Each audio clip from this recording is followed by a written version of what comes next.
Bum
bum bum bum bum bum bum bum bum bum bum bum bum bum bam bam bam bam bam bam bam.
Oh shit, a Backrooms movie.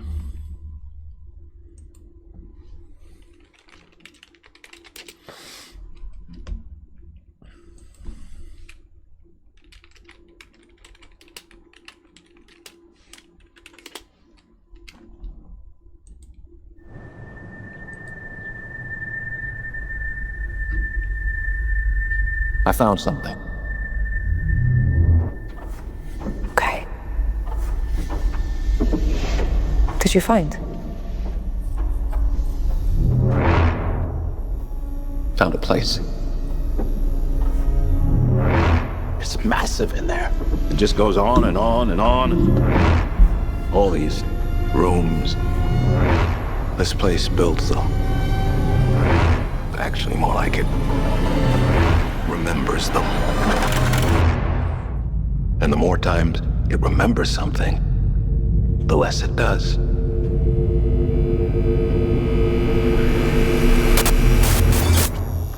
That's not how that works.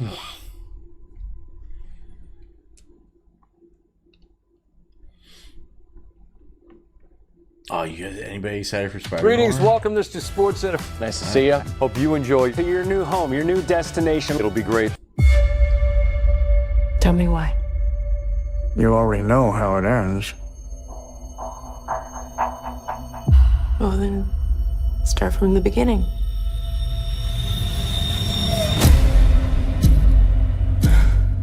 Ticks.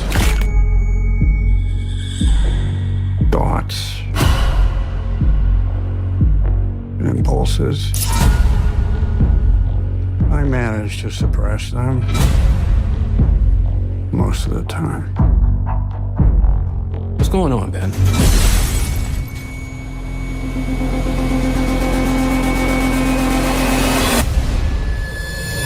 Wait.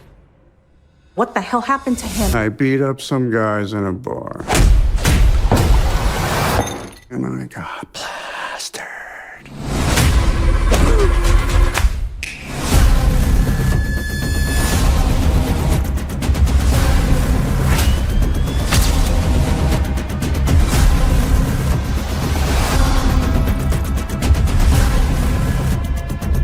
What are you thinking about over there? Bit of an existential crisis, if I'm honest. The cake? Okay. Struck a nerve, huh?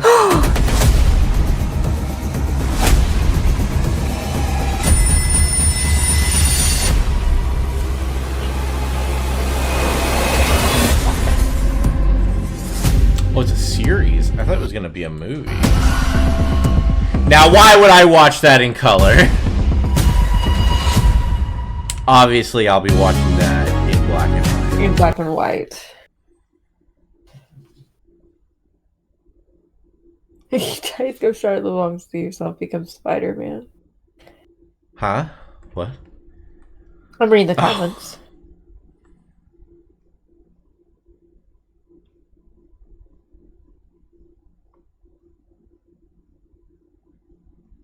Not Masters of the Universe.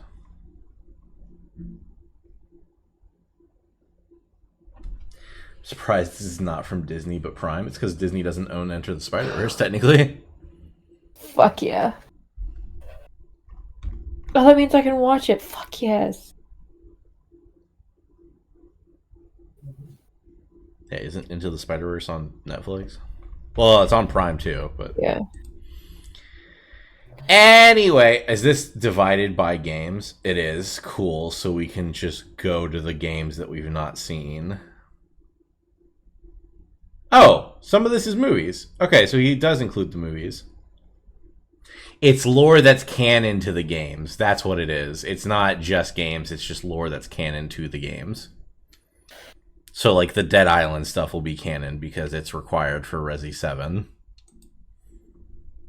Ready? No. Okay. Yes. I just wanted to say no to be a little shit. No, that's fine. I'll go look at my wish list for Steam. Let's see what's No, new. hey, I just said yes. Hold on, here we go. Next Fest. Oh my, I'm gonna punch you. What's going on Next Fest? Sledding, Mickey, sledding game. Go ahead and install that demo right there. Zane. Go ahead, Zane. find that demo, Mickey. Install it. Let's go. Zane. Go get it. It took that long for me to install it. Did you hear it? It's already done. We also have the brand new spanking the Sure. Yeah. Mm-hmm. Fuck off. Feel judged. House Flipper's getting a remastered already? That doesn't feel necessary.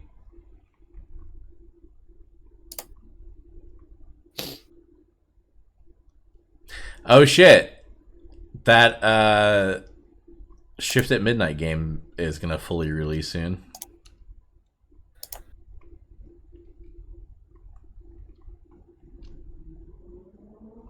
I don't care about the Zero Paradise games, but every time I see them I kind of want to play them. Rewind. It's downloading 99. at 1%. Woman Simulator. Oh. Finally, I can know.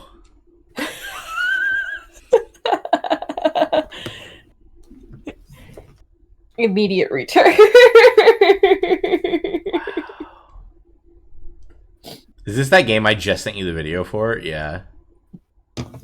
Oh my gosh, look at all the oh, it just downloaded for me. Yeah, Okay. I told you. Look at all the little animals. Zane, there's a penguin. There's a frog in a cowboy hat, Zane. The We have skin a cowboy stapler. hat.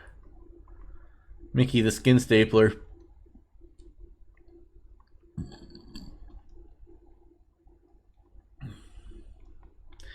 Well, look at all these great games that are probably okay.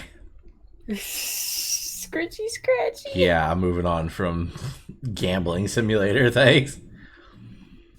Is that what that is? It looked I like just it. looked at the name. I just looked at the name, saw Scritchy Scratchy, and laughed. Oh, that's a cool looking.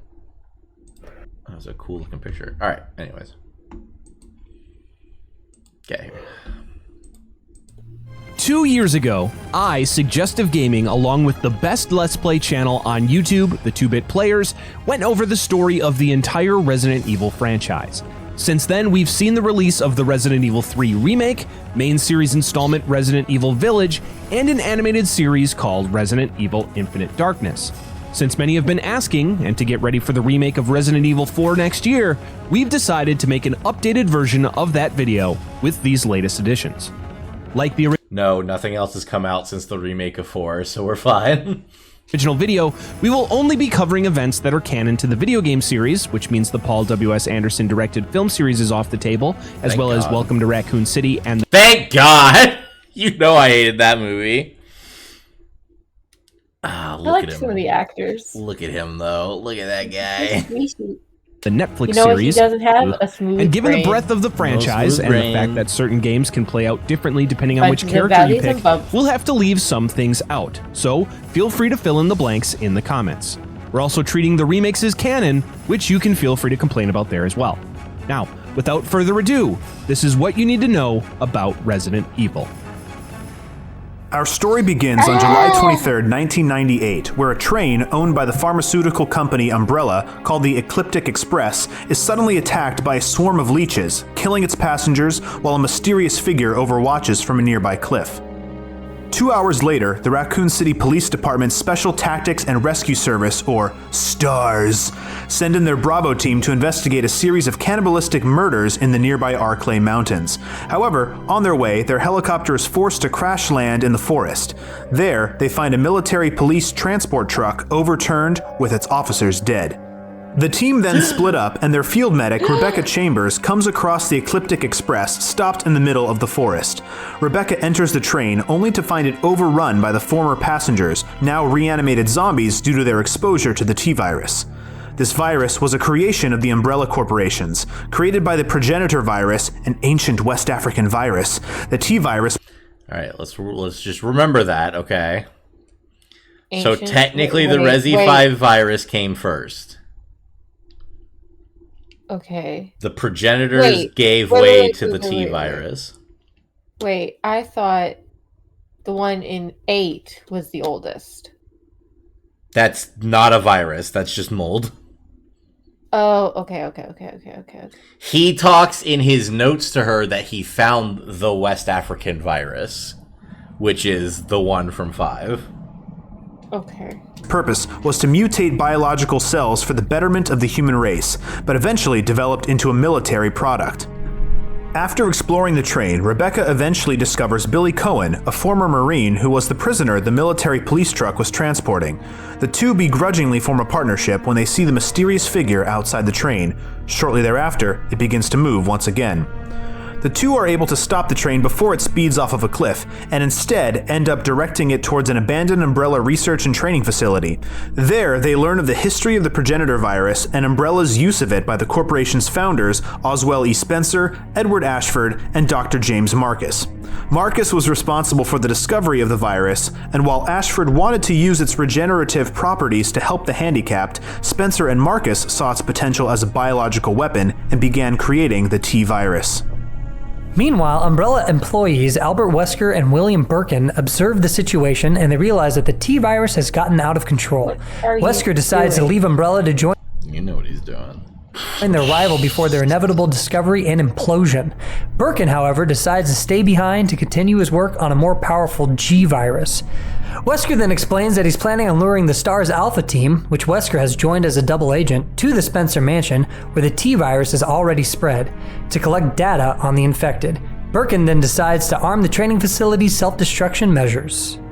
After getting separated from Billy, Rebecca meets back up with Captain Enrico Marini from her team, and he informs her of Bravo Team's plan to meet up at a nearby mansion, but allows Rebecca to find Billy first. Just after, however, Rebecca is attacked by a giant bioorganic weapon, or BOW, created by the T-virus known as a Tyrant. She is able to temporarily subdue it before meeting back up with Billy, who is able to help her defeat the creature. Shortly after, Billy and Rebecca finally meet the mysterious figure responsible for the outbreak on the train, who turns out to be none other than Dr. James Marcus, or so it would seem. He reveals that he was assassinated by Wesker and Birkin on the order of Spencer 10 years prior, but the queen of his experimental leeches entered his body and absorbed his DNA in order to regenerate him, obtaining his memories and taking his identity. He then splits into a mass of leeches and chases Rebecca and Billy through the facility.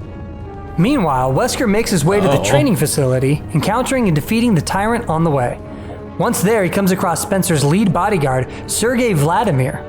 After an argument, Sergei sends one of his genetically engineered Ivan bodyguard Tyrant units after Wesker, who is able to defeat it. Their battle is brought to a halt, however, as Birkin activates the self-destruct system. Wesker then escapes to meet with the STARS Alpha team to make their way to the mansion. Elsewhere, Billy and Rebecca are able to defeat the Queen Leech. Afterwards, the two find the Spencer mansion and Rebecca heads towards it to meet with STARS, while Billy leaves, being declared officially dead to escape his war crimes. Bye, Billy. Rebecca, what? Billy will never be seen again. Wait, what do you mean his war crimes? Back the fuck Billy up. was a Marine who did war crimes, and that's why he was going to prison when she found him, but then zombies. And now he's dead, so war crimes are over. Got it? Yes. Finds her way into the mansion, but is unable to find the rest of Bravo team. Eventually, fellow Bravo member Richard Aiken finds a sleeping Rebecca, and the two head off to find their captain Enrico Marini. On their way, the two witness Sergei Vladimir with one of his Ivans carrying a BOW prototype away from the mansion. Later, the two are ambushed by a giant snake-based BOW called See, I told you about that snake. Yawn, which gives chase. It is able to corner them in the library, but Richard jumps in front of it to save Rebecca. She is able to shoot the monster to scare it away, but Richard is left incapacitated, infected with the creature's poison. Shortly after, STARS Alpha Team arrives to investigate the disappearance of Bravo Team. They find Bravo... Man, this is like 3 different games all on the same night. I forget about this. Because Leon's story is also taking place at the exact same time. Team's downed helicopter, along with the corpse of... Wait a second. Pause. Okay. Let's put up the pretend thing with all the red yarn, okay? Okay, go ahead. Let's put up all the pretend yarn. Mm-hmm. So right now we've got Billy and Rebecca. No, take Billy away. No. I'll get to there. I'm starting back. I'm starting back. Billy and Rebecca on a train. Billy and Rebecca on a train. They stop the train. You also have Birkin and Wesker. Yeah. Birkin stays behind because he's a scientist and wants to die with his art. Wesker is being double agenty and is going to meet up with the STARS agent, Chris and Jill. And other people, but it's fine. And then at the same time, we have Claire and Leon fighting their way through BOWs. Yes. Kind of. Okay. And now Billy's gone. So no more war and crimes. Rebecca is meeting up with everybody else, maybe, but there was a giant snake. And then Snake. One of the pilots, but finds all the other members missing. Shortly after, they are attacked by mutated dogs called Cerberuses, which kill team member Joseph Frost. Joseph. Alpha Team's pilot Brad Vickers. There they are. There they go. Cerberuses, which kill team member Joseph Frost. Alpha Team. Look at that team. Whoa. Okay, that's Chris and Jill, look at right? Chris's arms. Oh, they're so tiny. Pilot Brad Vickers takes off, leaving the remaining 4 members, Chris Redfield, Jill Valentine, Barry Burton, and their captain Albert Wesker, to escape to the nearby mansion. Inside the mansion, the team split up to search the building. The Bravo team members are found inside, but all of them are either dead or die from their injuries, including Richard, who sacrifices himself to save an Alpha Team member. We already went over that. I have a question. Me too. I have several. Ask me anything. Okay, go ahead. No, I. Oh. Jill works with Barry while Chris meets up with Rebecca. They learn that the mansion is actually owned and operated as a base by the Umbrella Corporation. It was built for Oswald Spencer by George Trevor, whose family was abducted and experimented on to research the progenitor virus. The daughter, Lisa Trevor, is still alive, although mutated by the virus. All right, you remember Lisa?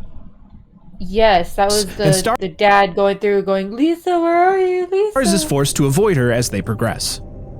After destroying a giant plant...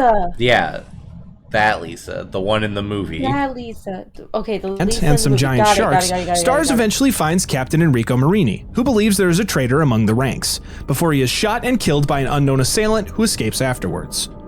Stars finds the basement of the mansion to be a secret laboratory, and there they find the Epsilon virus, which had leaked and infected the mansion's inhabitants. Wesker is finally revealed to be a double agent working for Umbrella, who led Stars to the mansion to test the BOW's effectiveness on armed soldiers. He then intends to destroy the facility to cover up the various illegal activities. Unbeknownst to the others, he had also injected himself with a mutant T-virus strain in order to strengthen his body. It is then revealed that Barry was working for Wesker under the threat of his family's murder.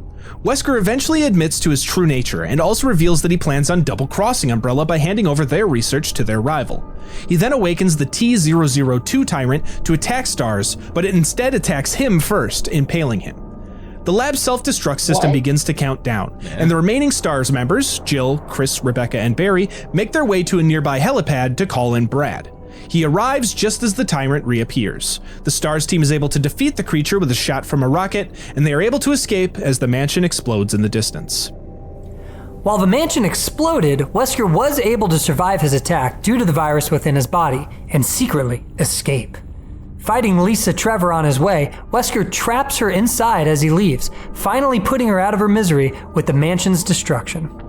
2 months later, in Raccoon City, 8 patrons in Jay's bar witness a news report about increased violence in the... I'm sorry, we didn't want to talk about... Okay, I guess we'll go back to Leon. City. Shortly after, an infected man walks in and bites one of the bar's staff, Will, killing him. The others escape, discovering the city to be overrun by infected zombies. They eventually reach the Raccoon Mall where the police intend to detonate explosives to kill a massive group of zombies. 2 of the police are killed, however, forcing the group to assemble the detonator themselves, using it to kill the zombies. They then leave as more police reinforcements arrive to secure the city. Elsewhere in the city, 2 firefighters investigate the boiler room of the nearby Apple Inn before it explodes, trapping them and the other survivors from the bar inside. After fighting a mutated civilian called the Suspended, they're able to escape into the city. Later, Cindy Lennox, the waitress of Jay's bar, approaches the Raccoon Zoo, noticing a note indicating an evacuation chopper's planned arrival. The survivors... By the way, fuck these games. The fucking Outbreak games. I hated these things. Enter the zoo and are attacked by various For one, that zombie elephant. That's what that is. They were also PS1 games that never got remasters or ports, animals, so they're almost impossible to play now. But are able to escape to a tram. However, as the tram is leaving, it is brought to a stop as the evacuation helicopter crashes, killing another group of survivors nearby. Elsewhere in Raccoon City, Jill Valentine awakens inside her apartment, where she has been investigating the Umbrella Corporation.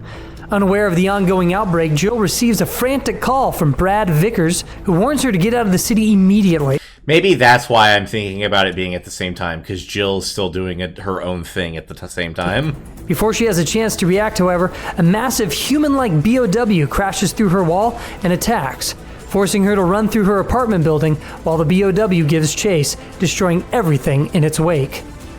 Jill eventually escapes the monster, emerging into the city streets to find it in a state of chaos.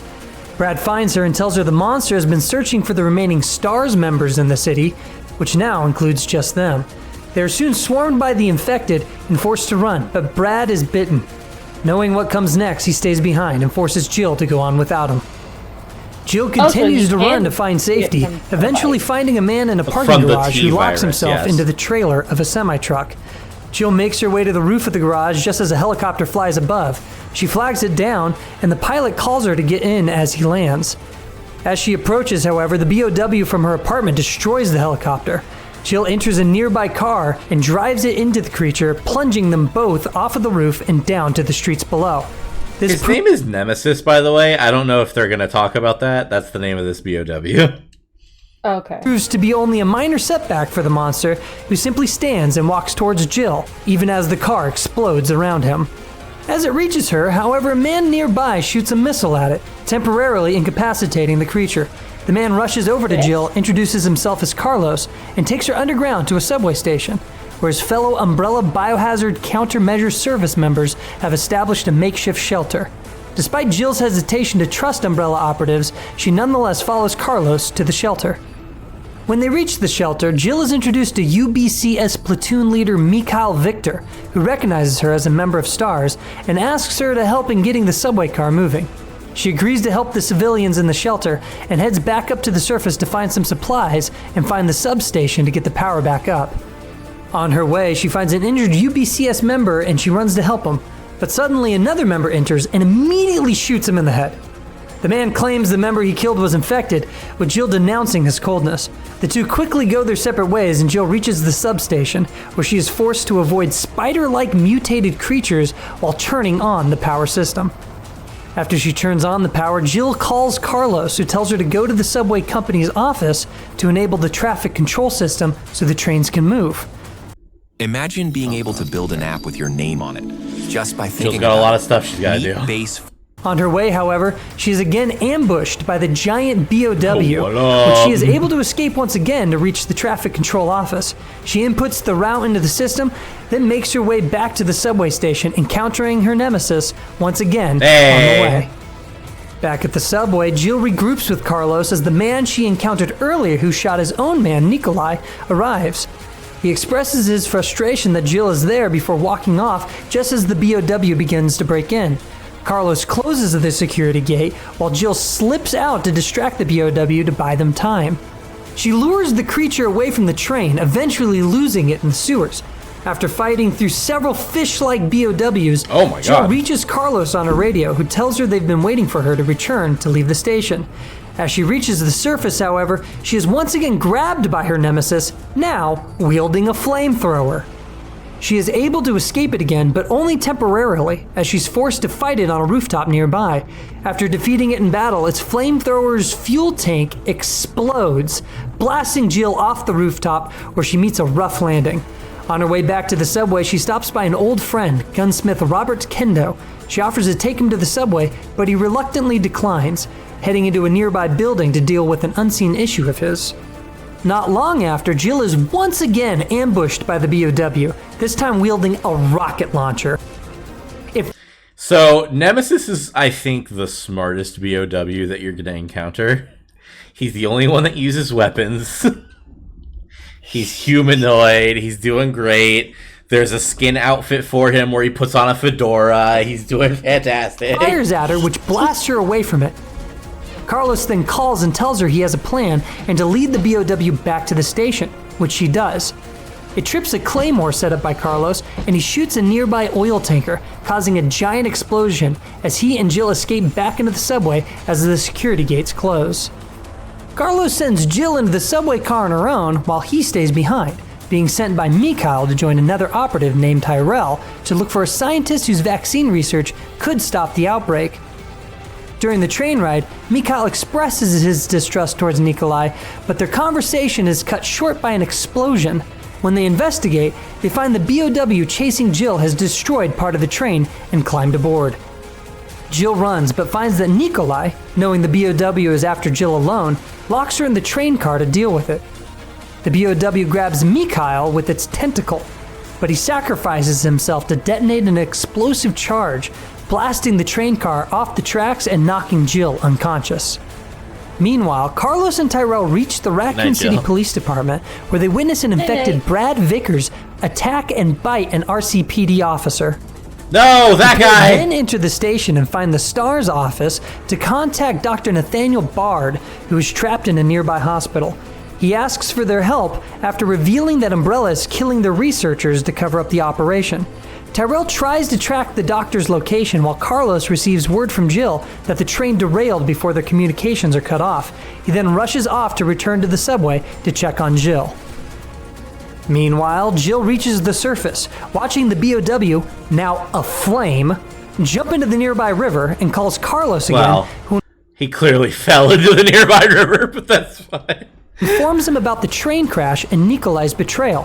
However, the BOW emerges from the water, now mutated, even larger, and it attacks her, forcing another fight outside the city's clock tower.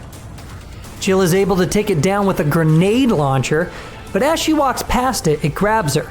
She's able to close a gate to separate the two, but it is able to stab her as she runs away, leaving a tendril in her arm and infecting her, causing her to convulse. Nikolai then walks up to the gate and smiles as she passes out. Meanwhile... Okay, first of all, we're coming into Resi 2 now. But also, keep in mind that Jill is in fact infected. Okay. Because she will never be infected from this point forward, no matter what she does because of that infection. Okay. Claire Redfield is searching for her brother. Her and rookie RCPD officer Leon S. Kennedy separately stop at the same gas station, which they find to be under attack by zombies. The pair meet and take a nearby sheriff deputy cruiser to the city. In the trailer for like the most recent version of 9,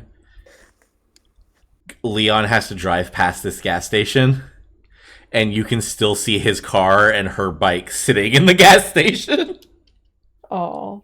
There, they overhear an announcement encouraging survivors to head to the police station for shelter. They are forced to continue to the station on foot before they are separated by an explosion and carry on independently. How you doing? Nope, already gone. Oh, okay. We love you, I guess. Also chat. Claire and Leon do reunite, but are separated by a locked fence. A nearby rescue helicopter is shot down and explodes, ending their reunion. Another tyrant, the T-103, appears and begins to stalk our heroes. There it is! Claire finds an underground tunnel and traverses through it, coming across a young girl named Sherry. I was busy with chat. Reunion. Another tyrant, the T-103, appears and begins to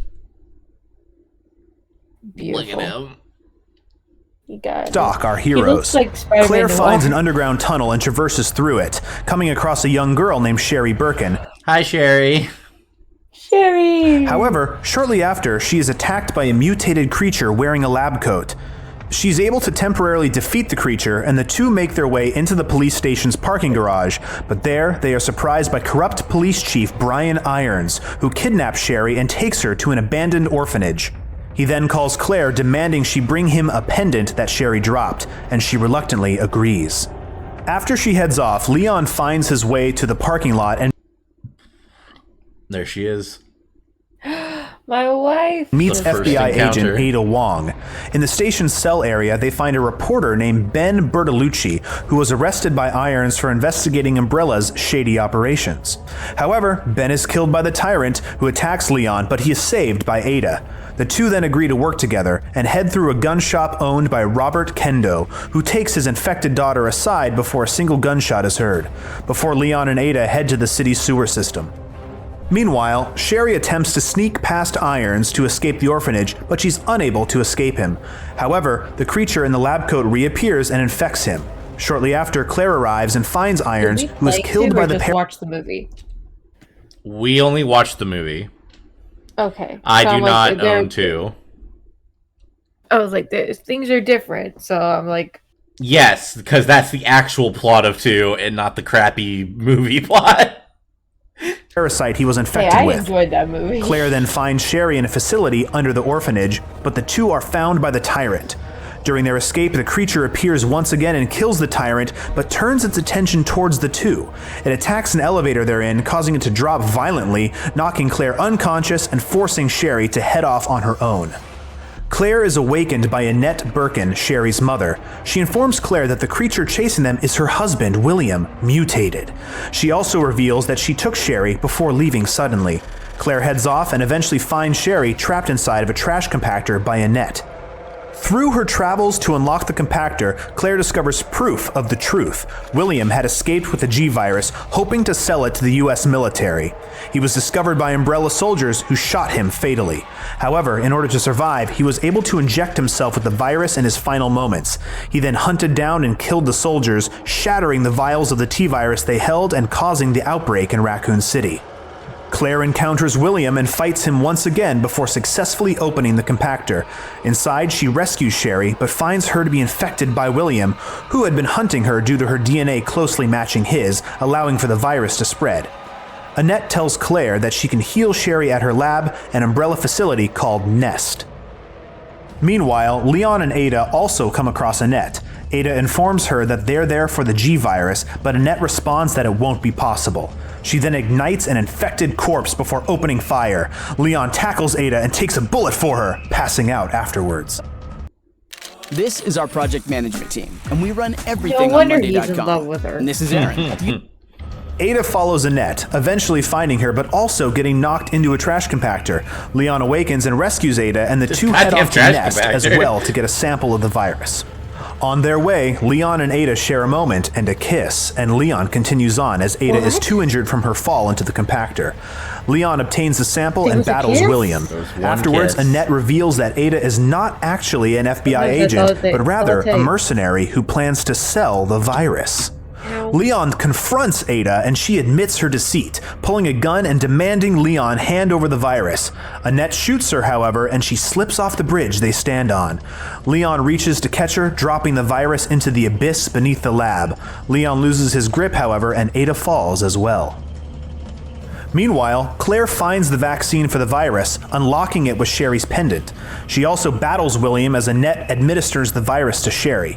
Claire emerges victorious, and Annette succeeds in curing Sherry before dying from wounds incurred by William.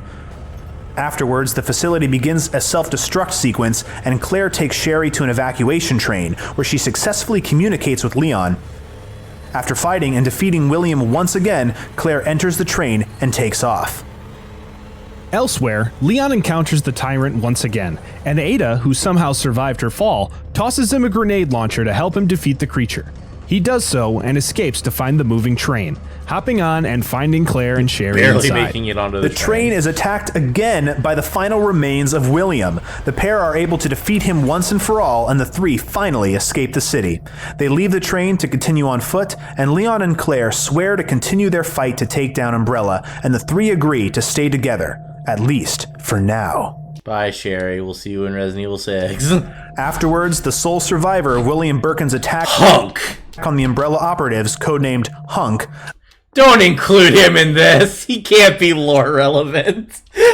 Escapes the city with a sample of the G-Virus. At a temporary shelter... That's all you get. That's all a Hunk story. There it was. Dr. George Hamilton finds a note from his colleague, Dr. Peter Jenkins, asking him to help at the nearby Raccoon University. George takes some survivors to help Jenkins at the university, but when they arrive, they find him dead by gunshot to the back of the head.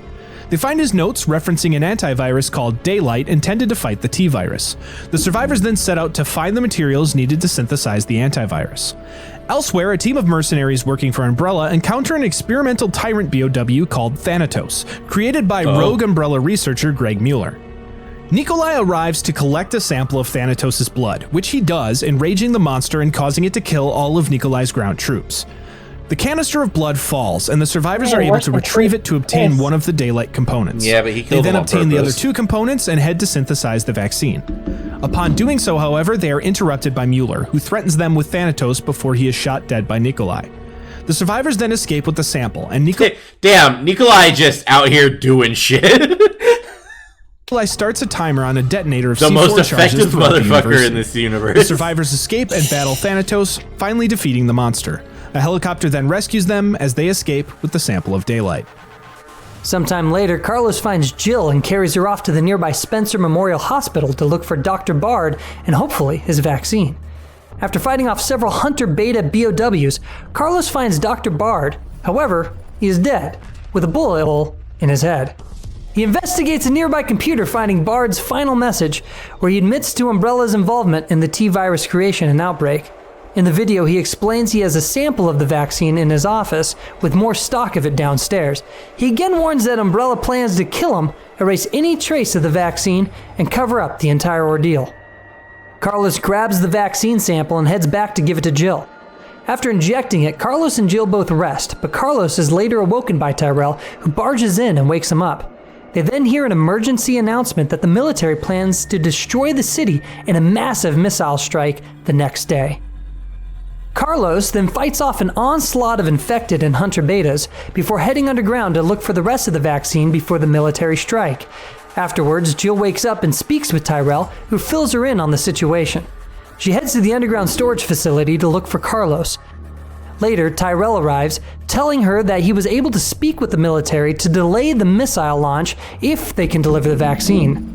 When they arrive at the storage facility, Jill's nemesis arrives and kills Tyrell, forcing her to run off.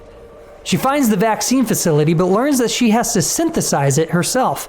She collects the samples required and places it into the machine, successfully synthesizing it and obtaining the vaccine sample to turn over to the government. Just after, she is grabbed by the BOW and is chased into a giant room with several large tanks. She drops the vaccine and falls off a catwalk, grabbing the edge and hanging on. Nikolai arrives and grabs the vaccine, telling Jill that he's going to record and sell the combat data from her battles with the Nemesis. He then kicks her off the ledge, and she is forced to fight the creature one-on-one. You have it listen, you type it in, and then you go digging. Carlos arrives to provide support during the battle, and the pair are able to work together to defeat the creature. Jill escapes and comes across Nikolai, who she threatens to hand over the vaccine. He refuses and runs off, leaving her to fight yet another, larger mutation of the Nemesis. Carlos arrives shortly after, but Jill sends him to catch Nikolai before she battles the Nemesis for the last time. Look at how much of a gap there is between where we are in Resident Evil 4. Goddamn. After their final battle, Jill obliterates the monster with an shove it down his experimental railgun before rushing off to the elevator to find Carlos and Nikolai. On the roof of the facility, she finds an incapacitated Carlos on the ground, and Nikolai ambushes her. He then throws the vaccine to her, but shoots the vial, destroying the sample. He then reveals that his unnamed employer is paying him to bring down Umbrella. They then hear an announcement that the missile has launched, and they have 10 minutes until impact. But as Nikolai starts to leave, Carlos attacks him. The two fight, and Jill shoots Nikolai in the chest. Carlos enters a nearby helicopter, and Nikolai offers the truth behind his employers and motives if they take him with them. Jill refuses, however, as she enters the helicopter to leave with Carlos, instead electing to figure out the truth on her own. The pair then fly off, leaving Nikolai and Raccoon City behind while vowing to take down Umbrella. Elsewhere, we find an Umbrella Security Service member, Captain Rodriguez, preparing to leave the city in an aircraft with a stolen BOW. He is with Umbrella researcher Dr. Linda Baldwin, who convinces him to wait while she goes back to the R&D center to retrieve a drug that may help in stopping the spread of the virus. As she enters, experimental hunter BOWs escape captivity and place the facility on lockdown. Baldwin is able to obtain her sample, but cannot escape the facility until the lockdown is released. Another researcher, Dr. Carter, begins to activate a tyrant, called the Tyrant R, hoping it can kill the hunters and allow their escape. The Tyrant R succeeds in killing the hunters, and Carter then plans to cause it to destruct by activating a bomb hidden within the creature. However, the Tyrant R interrupts this plan, killing him, destroying the sample, and knocking Baldwin down into the water treatment facility below. You think you taking me There out? she is found and rescued by survivors, and after some water flushes through the sewers, they emerge outside the Apple Inn. After fighting the Tyrant R once more, the survivors reach Rodriguez and escape the city before its destruction commences. Meanwhile, we find Ada escaping the sewers to the surface of Raccoon City, in front of the Apple Inn. There, she intends to meet her contact from Umbrella's rival company, but finds him dead from suicide. Oh my Suddenly, god. Albert Wesker calls her on a nearby computer, accusing her of failing her mission and defecting to help Leon. But she shows him the sample of the G-virus she was able to recover. Wesker then informs her of the city's imminent destruction and tells her to find a helicopter carrying an Umbrella executive to escape in. Ada makes her way, fighting the Tyrant R on her way and killing it in turn, before finding the helicopter and attaching her grappling hook to a package being carried by it, allowing her to escape the city. Afterwards, the US government carries out their plan and destroys Raccoon City with a thermobaric missile blast. Yeah. Keep in mind, we've nuked Raccoon City. Okay. That's where we're going for Resident Evil 9. Okay. We're going back where it started, baby. Months later, Private Detective Ark Thompson is asked by Leon, his personal friend, to Oh, thank God, Leon, his personal friend. investigate an Umbrella facility. Ark is able to Who the fuck is this goblin? infiltrate the Umbrella-controlled Sheena Island under the guise of impersonating Umbrella Commander Vincent Goldman. However, Ark is seen by a child, Lot Klein, who informs the real Vincent of this imposter. These names are Vincent, bullshit. believing Ark to be sent by Umbrella headquarters to find proof to remove him from his position, then triggers an outbreak, hoping to escape in the scuffle during the cleanup operation. During the outbreak, Vincent discovers Ark in his office. The two have a quick fight where Vincent grabs Ark's dog tags, but Ark is able to escape to the helipad and commandeer the chopper there. Vince grabs onto the landing skids, and as Ark attempts to fly away, he loses control, causing Vincent to fall to the ground, and the helicopter crash lands with Ark still inside. When Ark recovers, he wakes up with a gun but no memory of who he is or why he is there. He fights through the island's infected inhabitants, finding Vincent's unconscious body, holding his dog tags. This causes Ark to believe that the man in front of him is Ark Thompson. Eventually, Ark finds photographs of him impersonating Vincent, leading him to believe that he is in fact the commander and the perpetrator of the horrible acts on the island. Ark continues through the island, finding the Umbrella facility and two children, Lot and his sister Lily, whose parents were employees of Umbrella. They initially fear him, believing they'll be punished for revealing his identity to Vincent, but he protects them and earns their trust, leading Lot to reveal Ark's true identity to him, which sparks him to regain all of his memories. The facility suddenly triggers a self-destruct sequence, and Ark sends the kids to the facility's railway station where he will meet them. However, on his way, Ark encounters the prototype Hypnos T-type Tyrant. The fucking what? Hypnos T-type Tyrant. After fighting the Tyrant, Ark heads to the railway and the three regroup and take the tram to the helipad for evacuation. There the Tyrant attacks once again, but Ark defeats it and takes off in the helicopter. However, still not quite done, the Tyrant grabs the helicopter, but Ark fires 2 missiles at it, finally killing it. The three then fly off in the distance, not quite knowing what their future holds. 3 months after the destruction of Raccoon City, Claire infiltrates an Umbrella facility, still searching for Chris. Claire is captured by... Where the fuck is Chris been? Hold on! Chris, I need you to get your shit. He's out taking steroids. That's where he fucking is. Rodrigo Juan Raval and imprisoned in the remote Rockford Island facility. While unconscious Is this Code Veronica? Yeah. in her cell, she is awakened by the sound of a nearby explosion. Rodrigo arrives and releases Claire from her cell, believing they... Code Veronica is like the next game that all the fans want remastered. I've never played it, but apparently it's really good. all will be dead soon anyway. Outside, Claire discovers that an outbreak of the T-virus has occurred on the island. Shortly after, she comes across a fellow escaped inmate, Steve like Burnside, and the two discover Claire, Jesus. that Chris has been under surveillance by Umbrella. No Claire shit. uses a facility's PC to contact Leon to inform Chris of her capture and Umbrella surveillance. Claire continues on and finds the Ashford estate, eventually meeting its inhabitants, twins Alfred and Alexia Ashford, who try to hinder Claire and Steve's progress. Scribe makes step-by-step guides for any process with AI. You know what's... The pair eventually discover Alfred to be disguising himself as his sister as part of a dual personality disorder before they are able to escape the island in an airplane.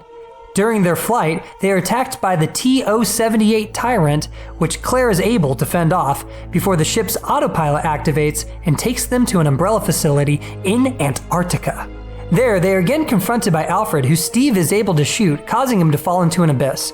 Just after this, the mutated remains of Alexander Ashford, the twins' father, as well as son of Umbrella co-founder Edward Ashford, awaken as the Nosferatu, and it attacks the pair as they reach a helipad.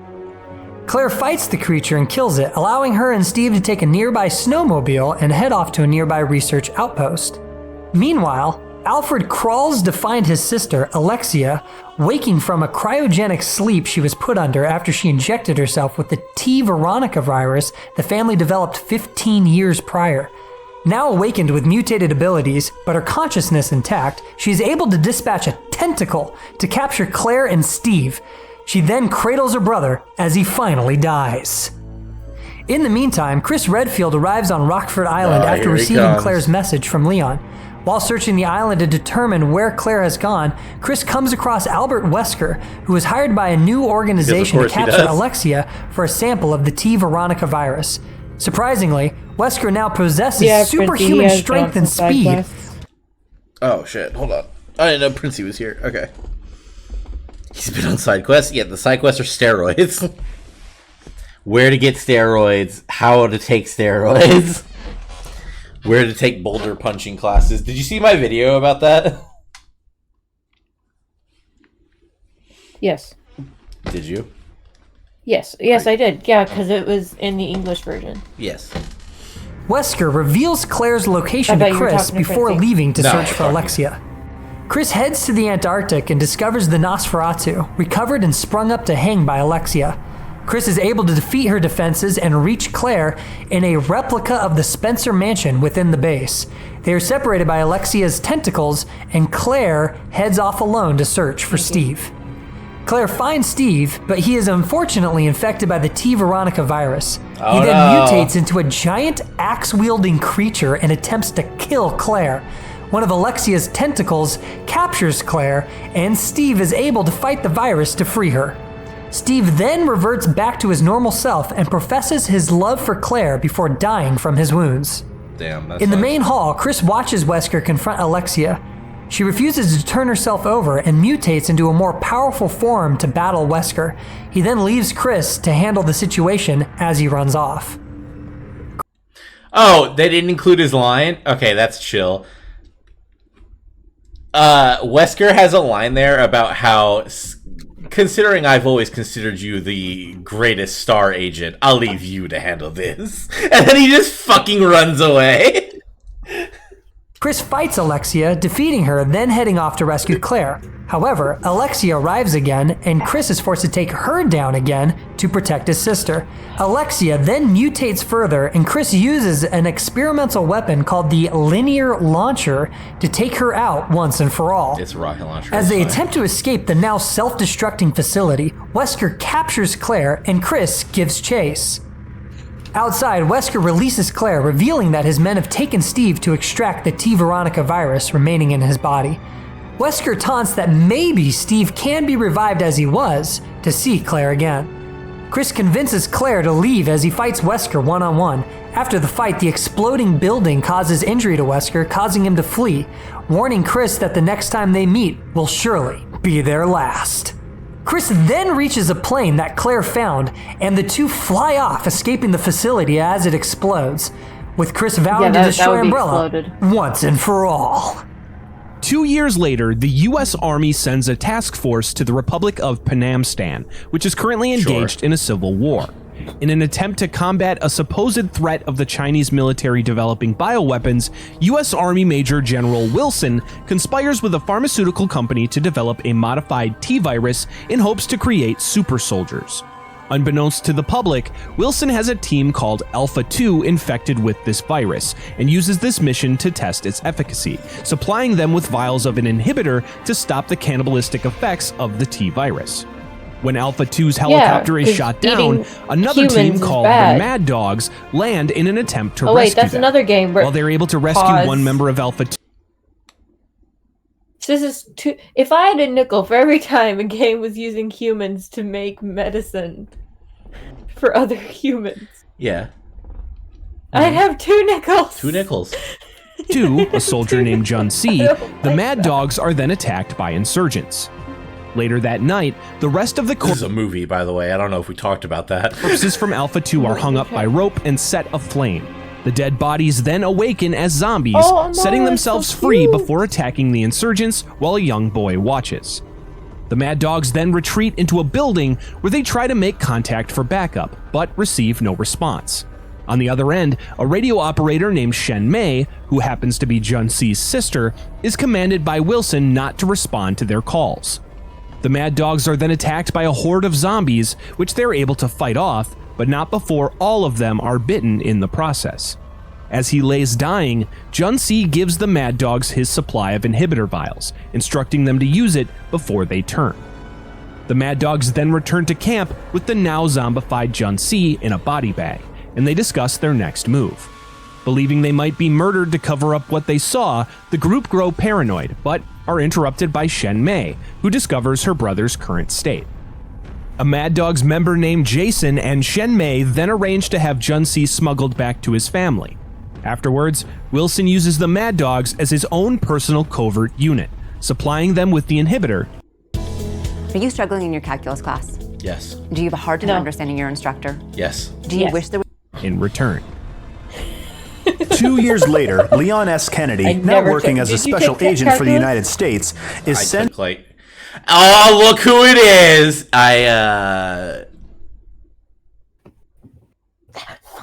Fucking Krauser. No, I never took calculus.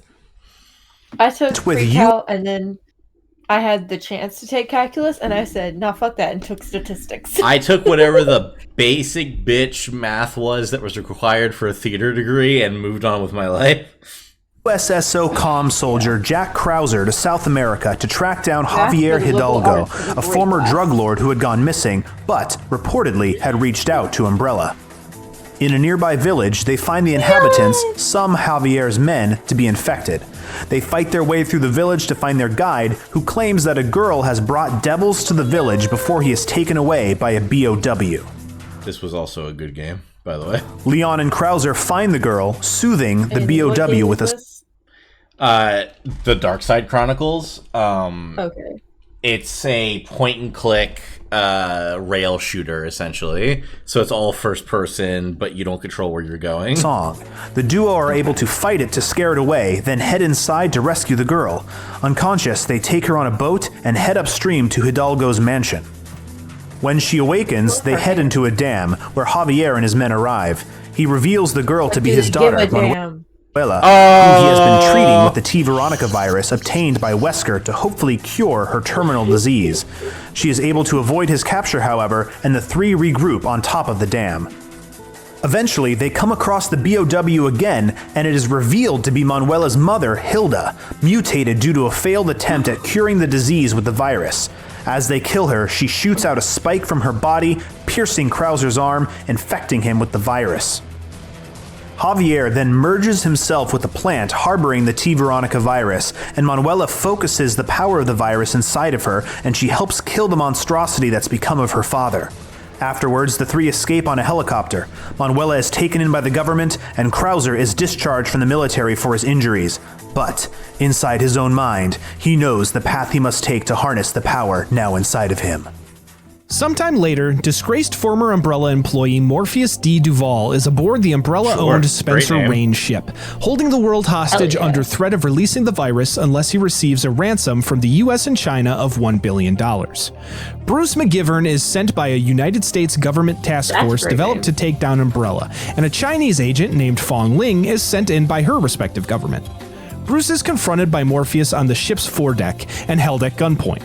Fong Ling surprises the both of them with a grenade attack, allowing Bruce to escape into the ship injuring Morpheus. To heal himself, Morpheus injects himself with an experimental combination of the T-virus and a G-virus. To heal himself, Morpheus dyes his hair white. It becomes Sephiroth. Antibody. Is what I'm getting. This causes him to mutate, but he's able to maintain his mind state. He battles Bruce in his new form, but Bruce is aided again by Fong Ling to emerge successful. The two then work together to return power to the ship and access the bridge, where they discover the ship's collision course towards a nearby island. Bruce then fights an escaped experimental T plus G virus tyrant called the... That's a ridiculous... That's... Tyrant 091. We're getting too many viruses. And is able to defeat it before jumping into the ocean and swimming towards the shore of the island. There, Bruce and Fong Ling find that the island was repurposed by Umbrella as a waste disposal facility for BOW experiments. After defeating some of them, they learn that Morpheus has reached a deal with China, who will pay his ransom if they kill Fong Ling. Bruce cuts out a tracking device in her tattoo, rendering them unable to kill her by orbital strike. Bruce defeats a large BOW called Pluto before Morpheus arrives and sends the elevator he and Fong Ling are in crashing to the sea floor. They are able to survive, but later Fong Ling is captured by Morpheus. Bruce is able to finally defeat Morpheus after the G component of his virus took control, allowing Bruce to deal enough damage to kill the beast. Afterwards, Bruce and Fong Ling escape using a nearby boat, and the two share a kiss, with Fong returning to the US in a rescue helicopter with Bruce. Months later, Jill Valentine and Chris Redfield reunite on a new mission together to investigate a town in the Caucasus region of the Russian Federation for BOW activity. They quickly discover everyone in the town to be infected by the T-virus and conclude that Umbrella's to blame. They find one survivor, a girl named Anna. They find Wesker, who doesn't take responsibility for the outbreak, instead claiming it to be an accident. Wesker escapes, and Chris and Jill are forced to flee to their vehicle to get a grenade launcher to kill attacking hunters. Anna then gives Jill a pendant to protect her from the cursed beings. The pair then find Wesker in Anna's house, approaching a safe, which he claims holds Umbrella research. Anna gives Wesker a pendant, which he is able to turn into the key to open the safe. However, it explodes, having been a trap for whomever would try to steal the data. Wesker survives the explosion and finds a disk of research elsewhere in the house.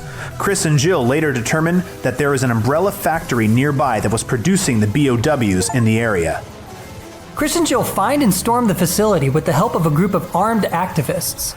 There, Sergei Vladimir unleashes the T-virus as What is this? Oh, this is more. As well as all of the most powerful BOW defenses inside the facility. They're able to take all of these down, as well as Umbrella's most sophisticated and powerful tyrant, the Tyrant Armored Lethal Organic System, successfully securing the facility. Sure. The what?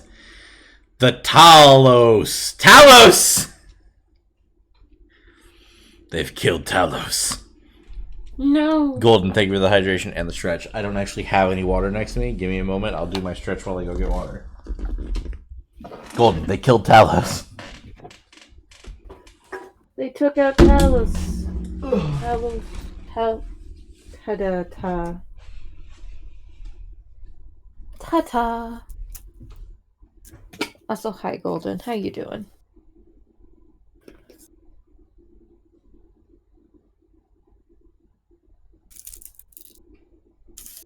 This is a lot more lore than I expected.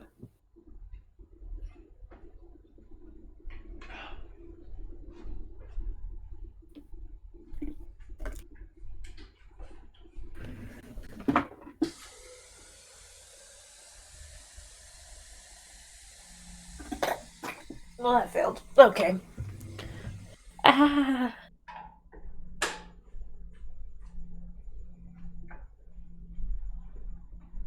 A lot of homework and a presentation tomorrow, and I'm not doing shit. Oh, I feel that, Golden.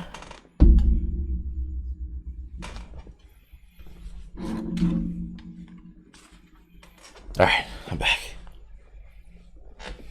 Keep hurting my hand. Stop hurting your hand. Talos. A lot of homework and a presentation tomorrow, and I'm not doing shit. Yeah, fuck homework! No, do your homework. Powerful tyrant, the Tyrant Armored Lethal Organic System, successfully securing the facility. Using Chris and Jill's attack as a distraction, Wesker also infiltrates the facility Using Chris and Jill's attack as a distraction, Wesker also infiltrates the facility and is met by Sergei, who sends one of his Ivan bodyguards after him. Wesker is able to dispatch of this threat and find Sergei once more, who infects himself with the T-virus. After he mutates, Wesker kills him and steals all of Umbrella's data from their Red Queen supercomputer. He then erases the machine and leaves with a new goal in mind. Afterwards, Umbrella is tried and found guilty of their crimes revolving around the Raccoon City outbreak. Wesker testifies anonymously, implicating founder Oswell E. Spencer, starting a global manhunt. Wesker then uploads all of the stolen data into his computer, vowing to meet Spencer again. A year later, the floating Mediterranean city of Terra Grigia is attacked by the bioterrorist outfit Il Veltro. The Federal Bioterrorism Commission calls in help from the Independent Bioterrorism Security Assessment Alliance, co-founded by Chris Redfield and Jill Valentine, to take care of the threat of BOWs in the city, but they ultimately fail, causing the head of the FBC, Morgan Lansdale, to call for the city's total destruction using the solar-powered satellites the city used for energy. Despite the BSAA's leader Clive R. O'Brien's protests, the FBC carries out this plan, evacuating all operatives from the city, and assigning agents Parker Luciani and Jessica Sharawat to protect the building for evac. We have gone to the point where sure, those are names we've anybody heard. can build a fully working app without knowing how to code. This is Base 44. I've never heard of these people. At the same time, a human rights organization called TerraSave works to rescue any survivors before the city's destruction. One member, Neil Fisher, finds and rescues a girl named Natalia, whose parents were killed in the outbreak, and he gives her a teddy bear, which she names Lottie. I don't like that plot point, whatever this is.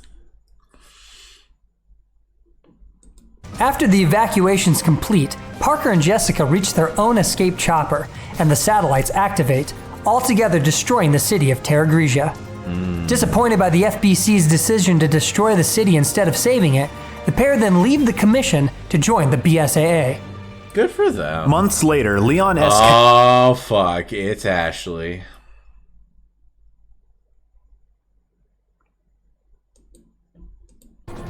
Months later, FBC agent Rachel Foley is sent with her partner Raymond Vester to an abandoned cruise ship called the Queen Zenobia to investigate the potential return of the terrorist group El Veltro, responsible for the Terra Grigia incident. The pair get separated during their mission, and Rachel encounters victims of a newly engineered T-Abyss virus, who ultimately kill her. Sure. Later, BSAA Director Clive O'Brien sends Parker Luciani and Jill Valentine to the ship, as it was reportedly the last known location of fellow agents Chris Redfield and Jessica Sharawat. Jill and Parker reach the ship and fight through various T-Abyss mutants before finding Chris tied up behind a lock. The ship and fight through various T-Abyss mutants before finding. We're getting there, Mickey. Look at his arms.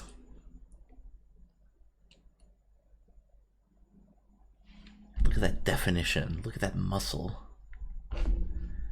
Look at that. Mickey's not even here. Mickey. I can hear you. I'm just in the middle of something. How do I know, Dad? How could I have ever known? Finding Chris tied up behind a locked door. When they unlock it and enter, however, they discover it to be a mannequin decoy and are surprised attacked and knocked out by a Veltro operative. Meanwhile, Chris and Jessica are in the mountains of Europe, where they find a Veltro base of operations at the Valkoinen Mookie airstrip. Just as they reach it, however, they are finally reached by O'Brien and informed that he sent Parker and Jill to the Mediterranean on false intel, and has since lost contact with them. Believing them to be captured by El Veltro, Chris and Jessica head off to the Queen Zenobia. On the ship, Jill and Parker awaken and regroup, eventually escaping to the bridge and finding FBC agent Raymond Vester, who immediately recognizes his former coworker Parker. Raymond refuses to answer why the FBC is there and walks away from the two BSAA agents. Later, they find him once again in a communication room. The equipment to call out is destroyed, but they are able to watch a transmission from El Veltro leader Jack Norman, who threatens to infect 1/5 of the world's water supply with the T-Abyss virus. O'Brien then sends agents Keith Lumley and Quint Ketchum to the airstrip to investigate El Veltro's motives. On the ship, Jill and Parker head off to restore power. On her way, Jill finds a now mutated Rachel Foley, who she is forced to kill. Her and Parker then find a lift which takes them below the decks of the ship. Meanwhile, Keith and Quint arrive at the airstrip where they find surveillance footage of invisible hunters, as well as a security token to allow them to extract data from a nearby crashed freight plane. Parker and Jill reach the engine room and restore power, but this triggers water to quickly flood into the room, trapping the pair. Keith and Quint find the crashed plane but are attacked by the invisible hunters. They're able to fend off the attack and access the data on the plane. Quint finds the coordinates of the ship and sends the info back to O'Brien, who relays it to Chris and Jessica. The pair board the ship and begin to search for Parker and Jill. However, they find the ship to be missing their fellow agents. They then discover that they are on the Queen Zenobia's sister ship, the Queen Semiramis. On the Zenobia, Parker and Jill are He sounded confident about that name. able to swim to safety and reach a communication tower to call O'Brien. He informs them that they were set up, but has to take another call where he is informed that the energy satellite used to destroy Terra Grigia has been activated by the FBC and pointed at the Queen Zenobia. Quint helps Parker and Jill find and operate a UAV stored on the ship, which they are able to use to divert the satellite's targeting system. While the explosion misses the ship, It creates a giant wave that threatens to capsize the ship. Meanwhile, O'Brien speaks to FBC director Morgan Lansdale, who hints at his involvement with Il Veltro. Chris and Jessica reach the real Queen Zenobia, and inside, Parker and Jill are confronted by the Veltro operative that was on the ship. He begins to reveal the secret behind the ship and Il Veltro, but is shot by an arriving Jessica, much to Chris's disappointment. They rush to unmask the operative and discover him to be none other than Raymond Vester. He whispers something to Parker before seemingly dying from his wounds. Chris and Jill then reunite to search for the virus to stop its spread, and Parker and Jessica go to find a way to buy time by stopping the ship from sinking. Meanwhile, back in the mountains, Keith and Quint find proof at the airfield that shows that Veltro was never back in effect after the Terra Grigia incident, but instead it was all a show orchestrated by O'Brien to convince Lansdale that they were. The FBC discover their presence and order a bomb strike on the field, which the two were able to avoid. Chris and Jill reach the laboratory where the virus is kept and they begin to suppress it. They are then contacted via video phone. So it's at this point that Chris probably starts to doubt the BSAA, because we're this far in and suddenly the director of the BSAA is bullshitting just to blame a terrorist group. By Lansdale, who admits his hand in helping cause the Terra Grigia incident in order to gain funding and influence for the FBC. Meanwhile, Parker pulls a gun on Jessica, revealing that Raymond informed him that she is a mole inside BSAA working for Lansdale. Just then, Raymond arrives and confirms, having survived the gunshot due to a Kevlar vest. Raymond proclaims that Jessica is currently trying to activate the ship's self-destruct mechanism to destroy any evidence of Lansdale's corruption that is on the ship. Jessica confirms these suspicions by grabbing her gun, shooting Parker, and triggering the self-destruct sequence. Raymond then runs after Jessica, leaving a wounded Parker behind. Jill and Chris find Parker, and Jill helps carry him through the ship. However, when a catwalk breaks, she is unable to stop him from falling. While Chris helps try to pull him up, he ultimately slips and falls into the fires below. Jill and Chris race to get to the helipad at the ship to meet their extract pilot, but the ship is attacked by a giant mutated creature.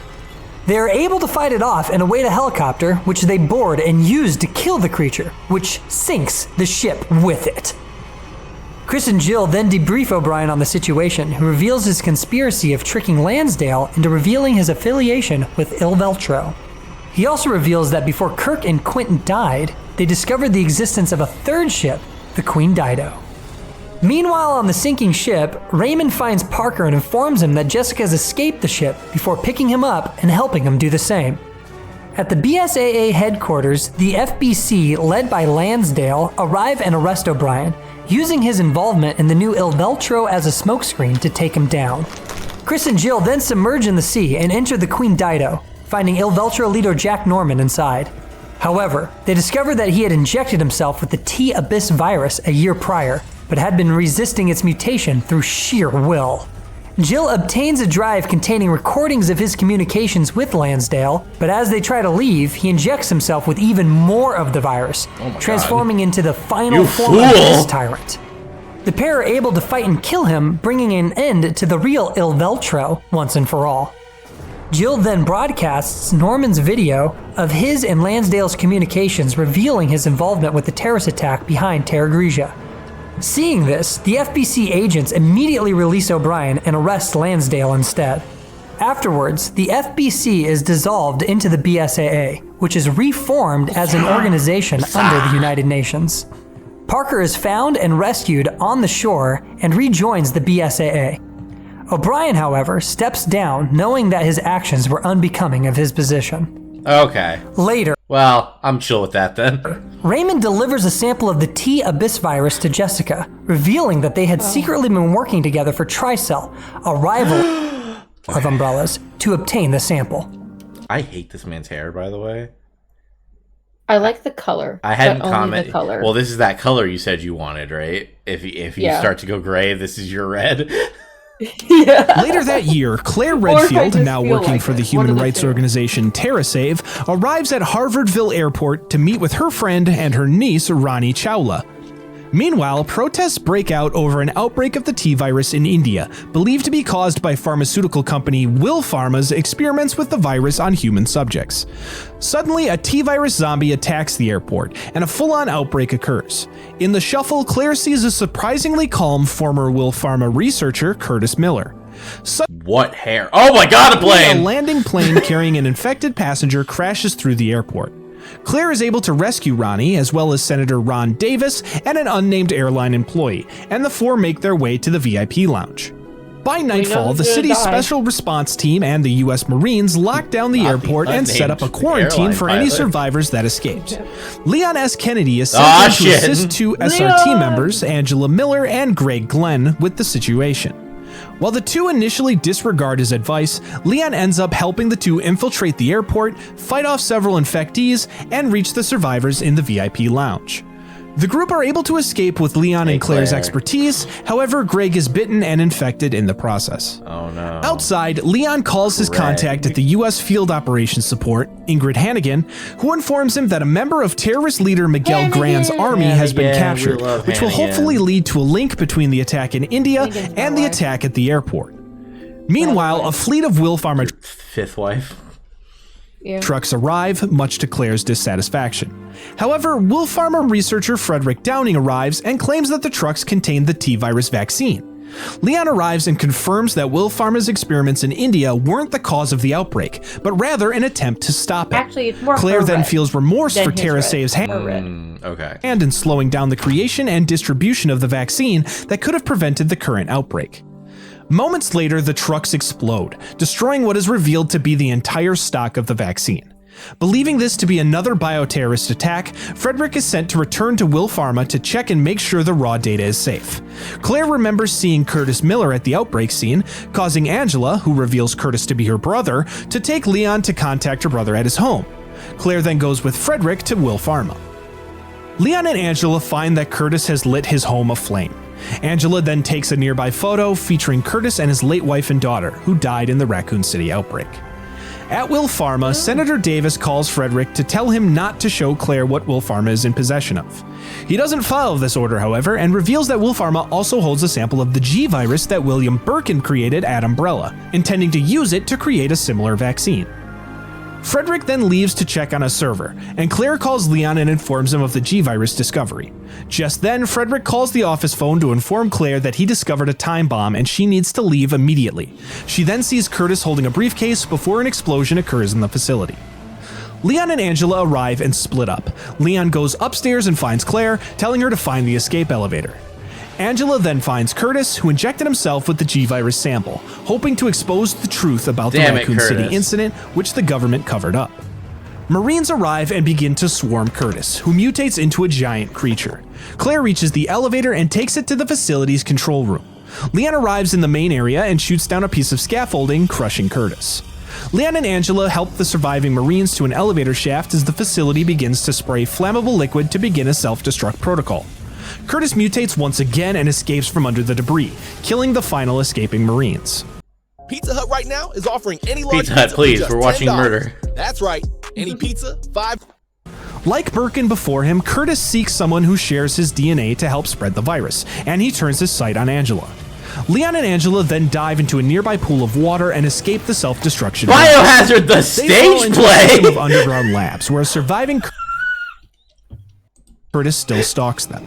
Leon and Angela get separated, but Angela drops the family photo, which Curtis sees, allowing his consciousness to regain a bit of control to not kill Oh, that's kind of a cool design, her. though. I like He that tells one. her to run before the lab falls from self-destruction, but she refuses. I like all the BOW Leon designs, arrives, however, to be and fair. grabs All her to of them save her are from falling uniquely just as the different. lab descends. Curtis uses his mutated tail to then take hold, but Leon shoots him one final time, sending him falling to the abyss below. In the control room, Claire discovers that the security system in the facility recorded the entire ordeal with Curtis and his mutation, before she leaves to find an arriving Senator Davis. Hit him. Claire then accuses him of being behind the terrorist attacks to create a reason for Will Pharma to produce the vaccine in order to raise their stock, which he had an investment in. Leon then arrives to reveal that the terrorist the FBI captured finally talked, revealing that the true mastermind behind the outbreak was Frederick, who faked his death to Claire so he could escape with the T-virus, the vaccine, and the information on the G-virus to sell to General Grant. Leon, Claire, and Angela arrive at the so Claire was wrong in every instance of this movie. intended handoff location and apprehend Frederick, preventing the virus from getting into the terrorists' hands. The next day, Leon, Claire, and Angela meet one last time. Leon reveals that Frederick was in fact a former Umbrella researcher in Raccoon City who escaped with the viruses before its destruction. Leon then leaves in a military helicopter, and Claire reunites with Ronnie and her aunt. Later, Senator Davis is dead in his office, with all of his files on the viruses and pharmaceutical companies being erased from his computer by an unknown entity. Tricell, revealed to have bought what remained of Will Pharma, then arrives at the facility and collects the severed tip of Curtis's mutated tail. The next year, TerraSave sends Claire to a UN refugee camp in the Republic of Panamstan, which has been devastated by the country's civil war, which has come Claire really is more of a main character of the movies than the games, I'm noticing. Close. There she meets a young boy who gives her a drawing which depicts some kind of BOW outbreak, leading her to wonder what happened in the country. Meanwhile, Leon S. Kennedy, having recently prevented a terrorist incident in Pittsburgh, travels to the White House to join with a group of 3 agents. These agents include a rookie named Patrick and 2 Army veterans that served in Panamstan, Mad Dog's member Jason and radio operator Shen Mei. President Graham and his aide Ryan meet with the trio of agents while they wait for Leon, tasking them with investigating a cyber attack in which an unknown individual accessed very sensitive classified information. Believing it to be an inside job, the group are instructed to inspect everyone who was on the premises in the past 24 hours. As Leon arrives, the power suddenly goes out. Patrick goes to investigate and finds Press Secretary Spacer, who had been attacked in the darkness. Spacer then goes into cardiac arrest before awakening, apparently infected, and attacking Patrick. Leon arrives just in time to protect him. Who had been attacked I need in the a zombie to never Spacer run then like goes into that cardiac again. arrest before awakening, apparently infected, and attacking Patrick. Leon arrives just in time to protect him, and the pair return to the Oval Office. Fearing an outbreak inside the White House, the team then focuses on getting the president to a bunker for safety. Once there, Patrick is tasked with protecting the president while they await backup, while the other 3 head out to take on the zombie threat. After they clear out the mostly infected White House staff, the U.S. Army arrives to clean up the corpses and cover up the incident, at the request of President Graham. Claire Redfield then arrives at the White House in search of the press secretary. Mickey. What? There's 2 stage plays in this fucking video. Yeah. That's so upsetting. Okay. There's 3! There's a musical! When she's shrugged off, she spots Leon, who shows him the drawing the boy in Panamstan gave her. He isn't able to give it much thought as he's called away by Jason, who Claire recognizes as the hero of Panamstan. The U.S. Defense Intelligence Agency determines that the hacked files were regarding a bioresearch facility in Shanghai. President Graham then decides to secretly send Leon, Jason, and Shen Mei there in a stealth submarine to search for evidence regarding the hacking and the viral attack on the White House. Pause. Meanwhile, Iron Lung. Iron Claire decides to investigate the situation in Panamstan, learning that it was believed the U.S. only intervened in the Civil War to attempt to get a foothold into China. She also learns that 7 of the surviving members of the Mad Dogs team returned home, but 5 of them have since committed suicide, leaving only 2 Mad Dogs remaining. Jason, gonna find out, buddy. While Leon and Jason reflect on Panamstan and Raccoon City in the sub, arguing over whether carpet bombing the latter was the right call, the submarine is suddenly rocked. Why is your wallpaper The 2 like then that? rush to the bridge Like to what? investigate, finding the crew Can you there go back to dead. see your wallpaper? Leon then like that? People just have wallpaper like that, man. This is also probably not her. Yeah, she's got a suitcase and stuff. This looks is a like hotel. room. Yeah, that looks like hotel wallpaper. That's a hotel in D.C. While Leon and Jason reflect on Panamstan and Raccoon City in the sub, arguing over whether carpet bombing the latter was the right call, the submarine is suddenly rocked. The 2 then rush to the bridge to investigate, finding the crew there dead. Leon then searches the sub while Jason and Shen Mei meet by the ship's Advanced Seal Delivery System mini-sub. There, the two agents find the surviving crew, and after informing them of a potential infection, they lock the hatch before suddenly murdering the crewmen. Leon then comes across more corpses, with mutated rat BOWs burrowed within them. As the sub's self-destruction sequence activates, Leon runs from the rats to reach the ASDS. When he reaches it, Shenmei holds him at gunpoint, but Jason stops her before the three escape the submarine just before it explodes. Sometime later, the three reach a safe house in Shanghai. An oblivious Leon sarcastically asks Jason to brief him on the mission, but the man instead reveals that he and Shenmei are after something else entirely, something that will expose a conspiracy by the US government. Jason tries to appeal to Leon by reminding him of how the government handled Raccoon City, but Leon refuses to help him. The pair then break out in a fight, with Leon gaining the upper hand and shooting Jason. Shenmei then runs off, and Leon gives chase. Okay.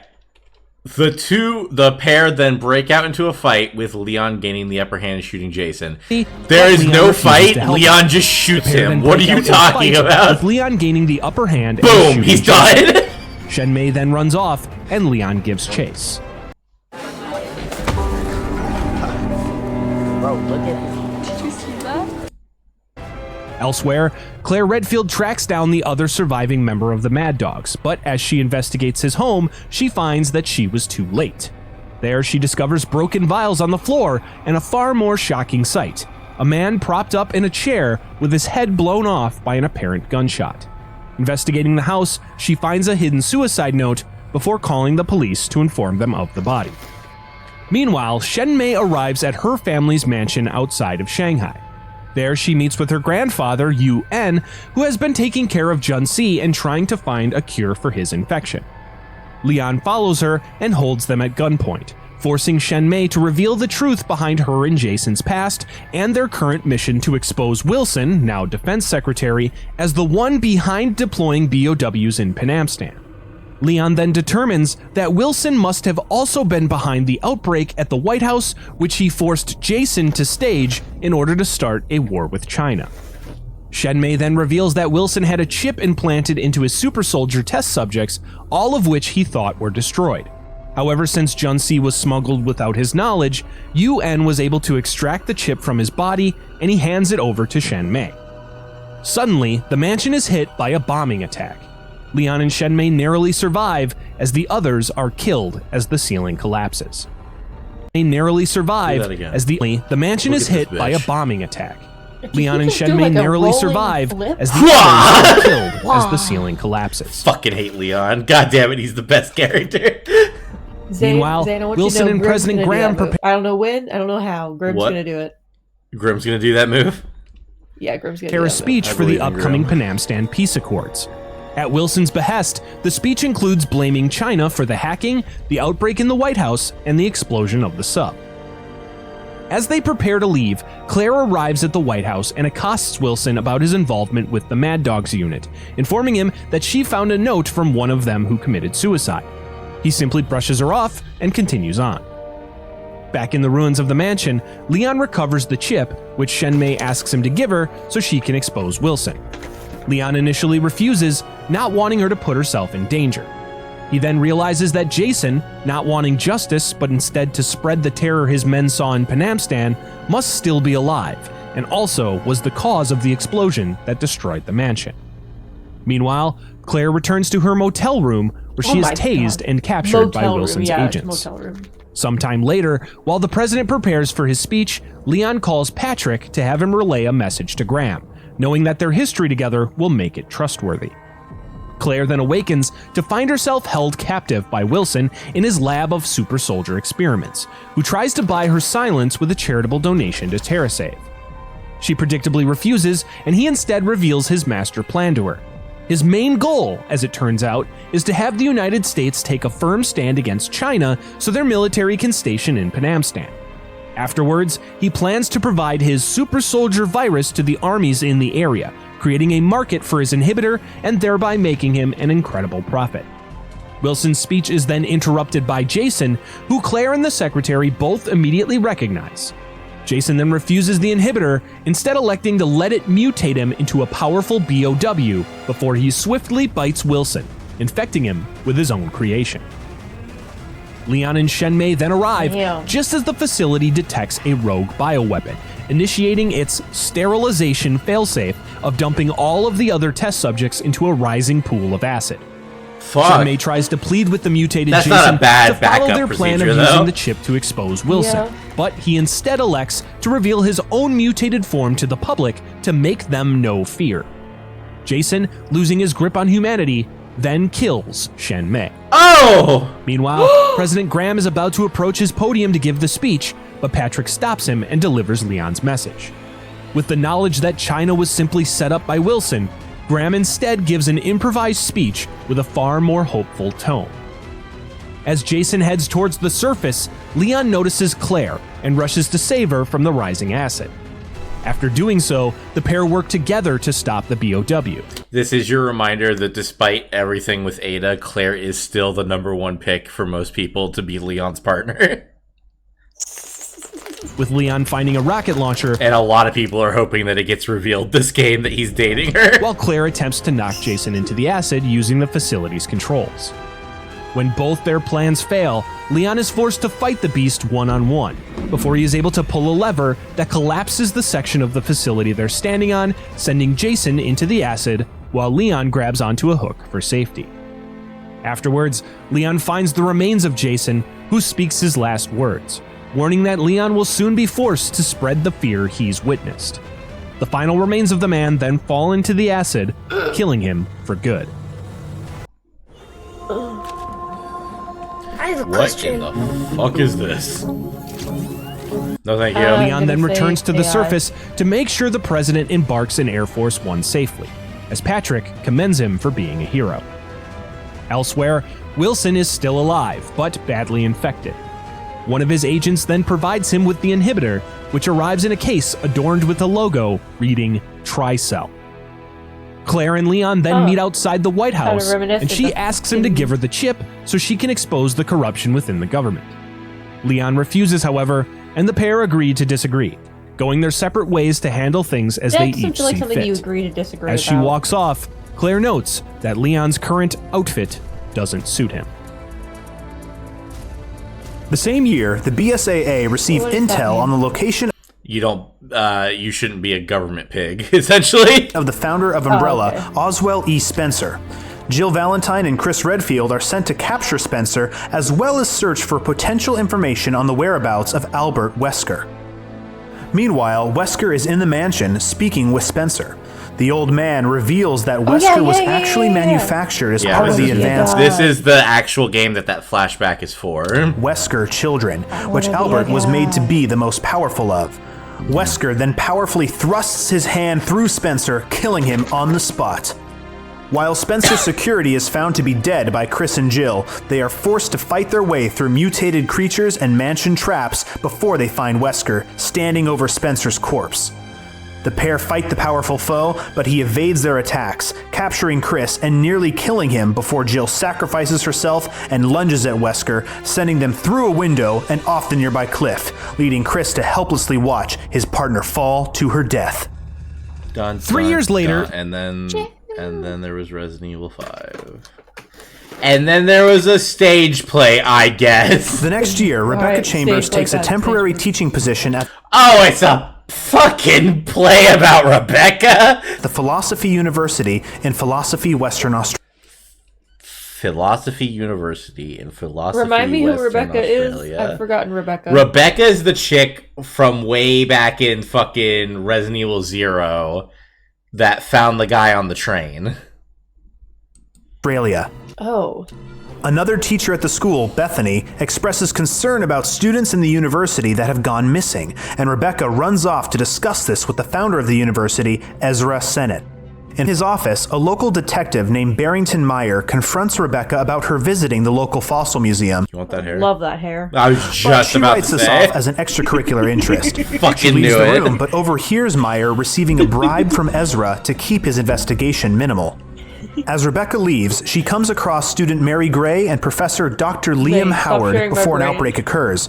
Bethany and Rebecca coordinate an evacuation of the students, and during this, Rebecca notices a man who resembles Tyler Howard, a former police officer she met during an outbreak in St. Cloud, Minnesota. Chris Redfield, now in charge of what is happening here? Training new recruits for the BSAA, is sent with his best recruit, Pierce Nevins, to deal with the outbreak. Pierce started a fucking stage play? Are you serious? Break of the university. There, they meet with the BSAA's Oceania branch, Agent Sophie Holm, and the team meet with Rebecca and Barrington. Chris takes charge of the situation and sends Sophie and Barrington to clear out the East Wing, while he takes Rebecca and Pierce to clear out the West. Not trusting Barrington, Chris takes his revolver and gives him a pistol that secretly has no ammunition.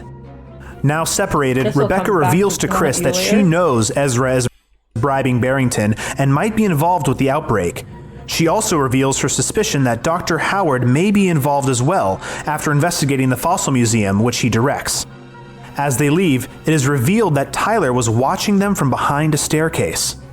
In Ezra's office, he speaks with Howard as well as his secretary and adopted son, Matthew Russell.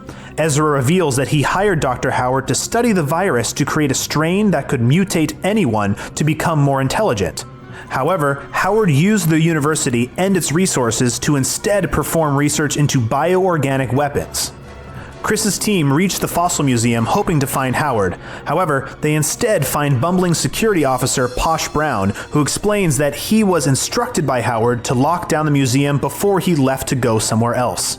They then instruct Brown to show them how to get to Pierce just forever holding onto that fucking sniper rifle, huh? Howard's research lab, but Look, as he does so, a zombie attacks him, biting his leg, which he lies about. Mary, trapped in an AV room with another student, Lucas Butler, calls Rebecca to have her open the fire shutters to allow another student named Olivia Price into the room. You want to file free? Hit it. I already filed my taxes.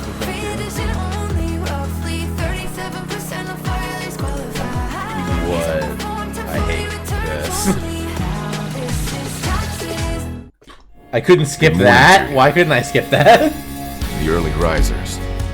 The late shifters. Look, they want to be the next Olivia K-pop had not demon reached the hunters. room yet, however, but Mary wanted Yo! Did you know that Abby's voice actor is in the new Scrubs show?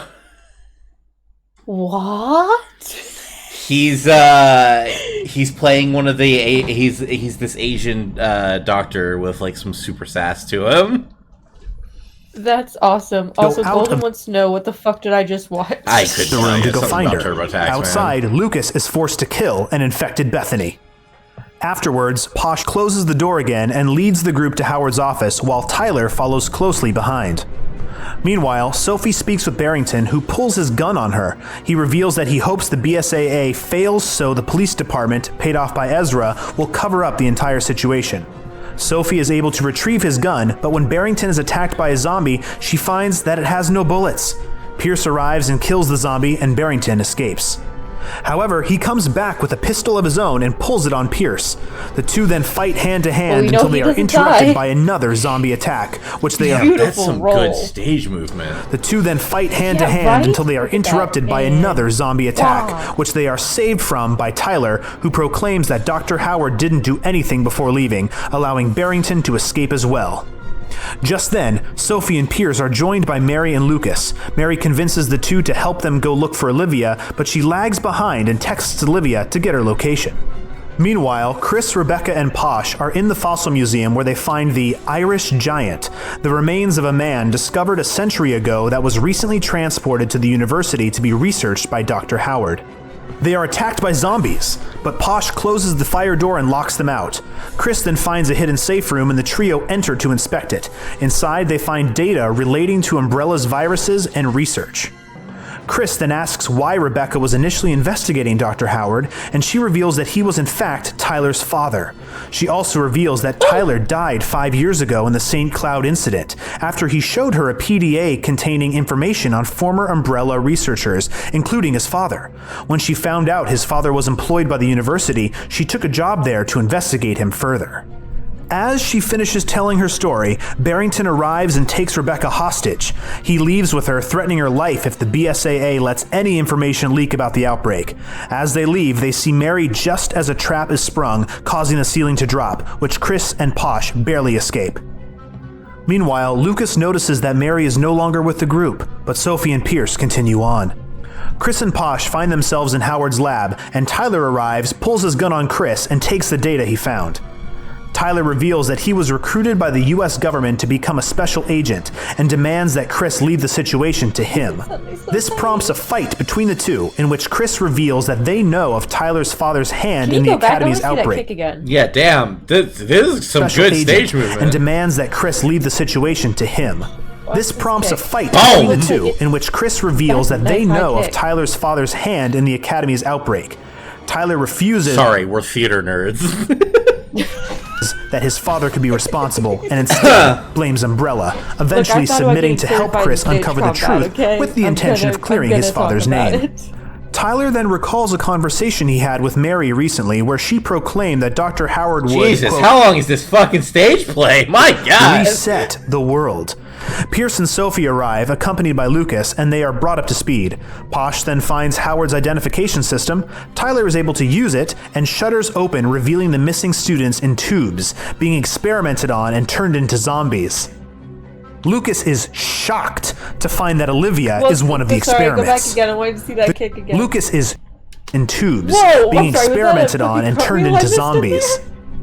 Lucas is shocked to find that Olivia is one of the experiments.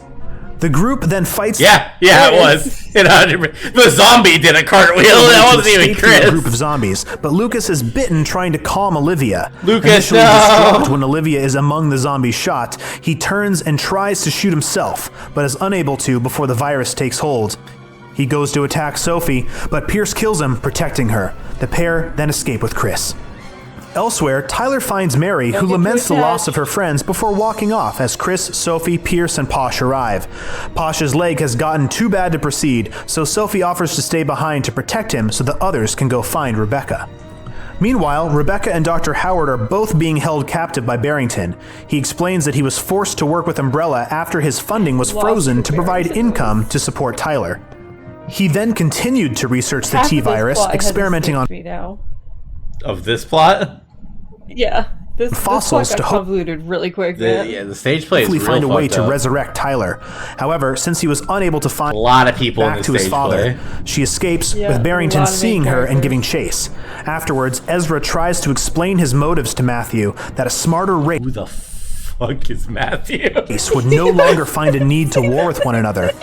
Matthew disagrees, believing that with no purpose to evolve, humans would instead suffer more. Meanwhile, Rebecca He's finds like Sophie the and kid Posh, of and she tries to somebody. heal him with herbs and a first aid spray. However, his virus takes hold and he begs Sophie to kill him, a favor she is forced to grant. Afterwards, Barrington catches up and holds the two women at gunpoint. He offers them one final chance of still helping the hasn't fired cover-up that and taking a fucking gun. payout. No, she took it from him earlier, and he fired it, and she fired it. Okay. Matthew's the adopted son. Okay. And she fired I think he it, was the son of somebody. and then he came back with a different gun. But they deny the offer. Yeah. Barrington takes out his gun to shoot them, but Posh, not quite dead, lunges and bites the detective, causing him to turn into a zombie almost immediately. Sophie shoots him, finally killing him before thanking Posh and putting him out of his misery for good as well. In Ezra's office, Matthew has hung himself after Jesus Christ! his argument with his adoptive father, and Dr. Howard is preparing to kill him. However, Chris, Pierce, and Tyler arrive and stop him. Poor Matthew! What did Matthew do to deserve this? Howard admits to creating a new strain of the did T-virus nothing through his wrong. What is experiments this with the stage Irish play? giant fossil, but Ezra is able to distract Howard, No, go grabbing back, the case. go back. Look at Piers in this bit. He has a sniper rifle for that far away. I mean, you know, if it's your only gun. Experiments with the Irish giant fossil, but Ezra is able to distract Howard, sidearm. grabbing the case with the virus and escaping. Tyler then confronts his father, who releases a new tyrant infected with his strain. Is this The three fight the tyrant as Howard scurries off to observe and collect There's been so much battle data. that's happened. Tyler and Chris distract the giant, and Pierce is able There's 2 and a musical. to shoot it to defeat it, much to Howard's disappointment. I don't know. He then It's at injects the end himself of with the the line virus of as his things to last-ditch watch. effort, forcing Tyler to shoot and kill his own father. No! Rebecca and Sophie reunite with the group, and Tyler That finds guy. a letter written from his father apologizing for his actions and revealing something about Mary Gray that he is unable to. Who the fuck is Mary Gray? I don't know. There are 25 people in this fucking stage play. to finish reading before she arrives and takes Rebecca hostage at gunpoint. Oh, her! Okay. Mary reveals that she isn't truly human, but the result of an experiment by her father, another Umbrella researcher, and Dr. Howard, who injected her with a T-virus to hopefully cure her fatal blood disease. Sure. This treatment worked, but required a steady treatment of the virus administered by Howard. Because of this, Mary considered Howard a father figure and becomes infuriated at Tyler for killing him. She also admits that it was her that led Howard to his plan of resetting the world with his bioweapons. Pizza Hut right now is offering any large pizza for just $10. 'Cause he's going Just download down. the Pizza Hut app now. Yeah. No, I Stop think she taking stabbed meeting him. notes and let ClickUp AI He's Note going Taker down. do it for you. It allows you to focus on your meeting. Chris is able to talk sense into her and take her weapon, but she still resists, engaging in hand-to-hand combat enhanced by the virus inside her. The battle moves to the rooftop, and Tyler is able to speak with Mary, who realizes her true anger lies with the fact that Lucas chose Olivia over her. Lucas is the red-haired guy that got bit by the zombie in the museum. She then asks Okay, the I group know if she who can Olivia is. She start also over got bit. again, and Tyler responds that she can. She thanks them, saying she will now reset before mutating into a giant creature. The Oh, I team thought she was fight gonna the kill creature herself, too. before Rebecca arrives with the rocket launcher, which Chris shoots at it, leaving behind nothing Ah, but the memory always the of rocket Mary launcher. Gray. Afterward, Chris thanks Tyler for his help, handing him Tyler. the letter his father left. We'll never see Sophie you then gives again. Pierce her number, and they leave her behind to return to BSAA to take on the next threat together. Meanwhile, Ezra runs off This with a fucking sample of the guy's still virus, alive. finding Mary's disembodied arm next to a bullet-ridden umbrella. He clutches the arm, apologizing to her for his hand in making her the way she was, before promising that he'll carry forward and starting his new world for them. Just then, the briefcase starts beeping, leaving Ezra's future unknown. Pause. Pause. Pause. It's paused. It's paused. I have one. I need people were Sorry, I paid. needed to laugh at the hand thing. What did you say, Lakes?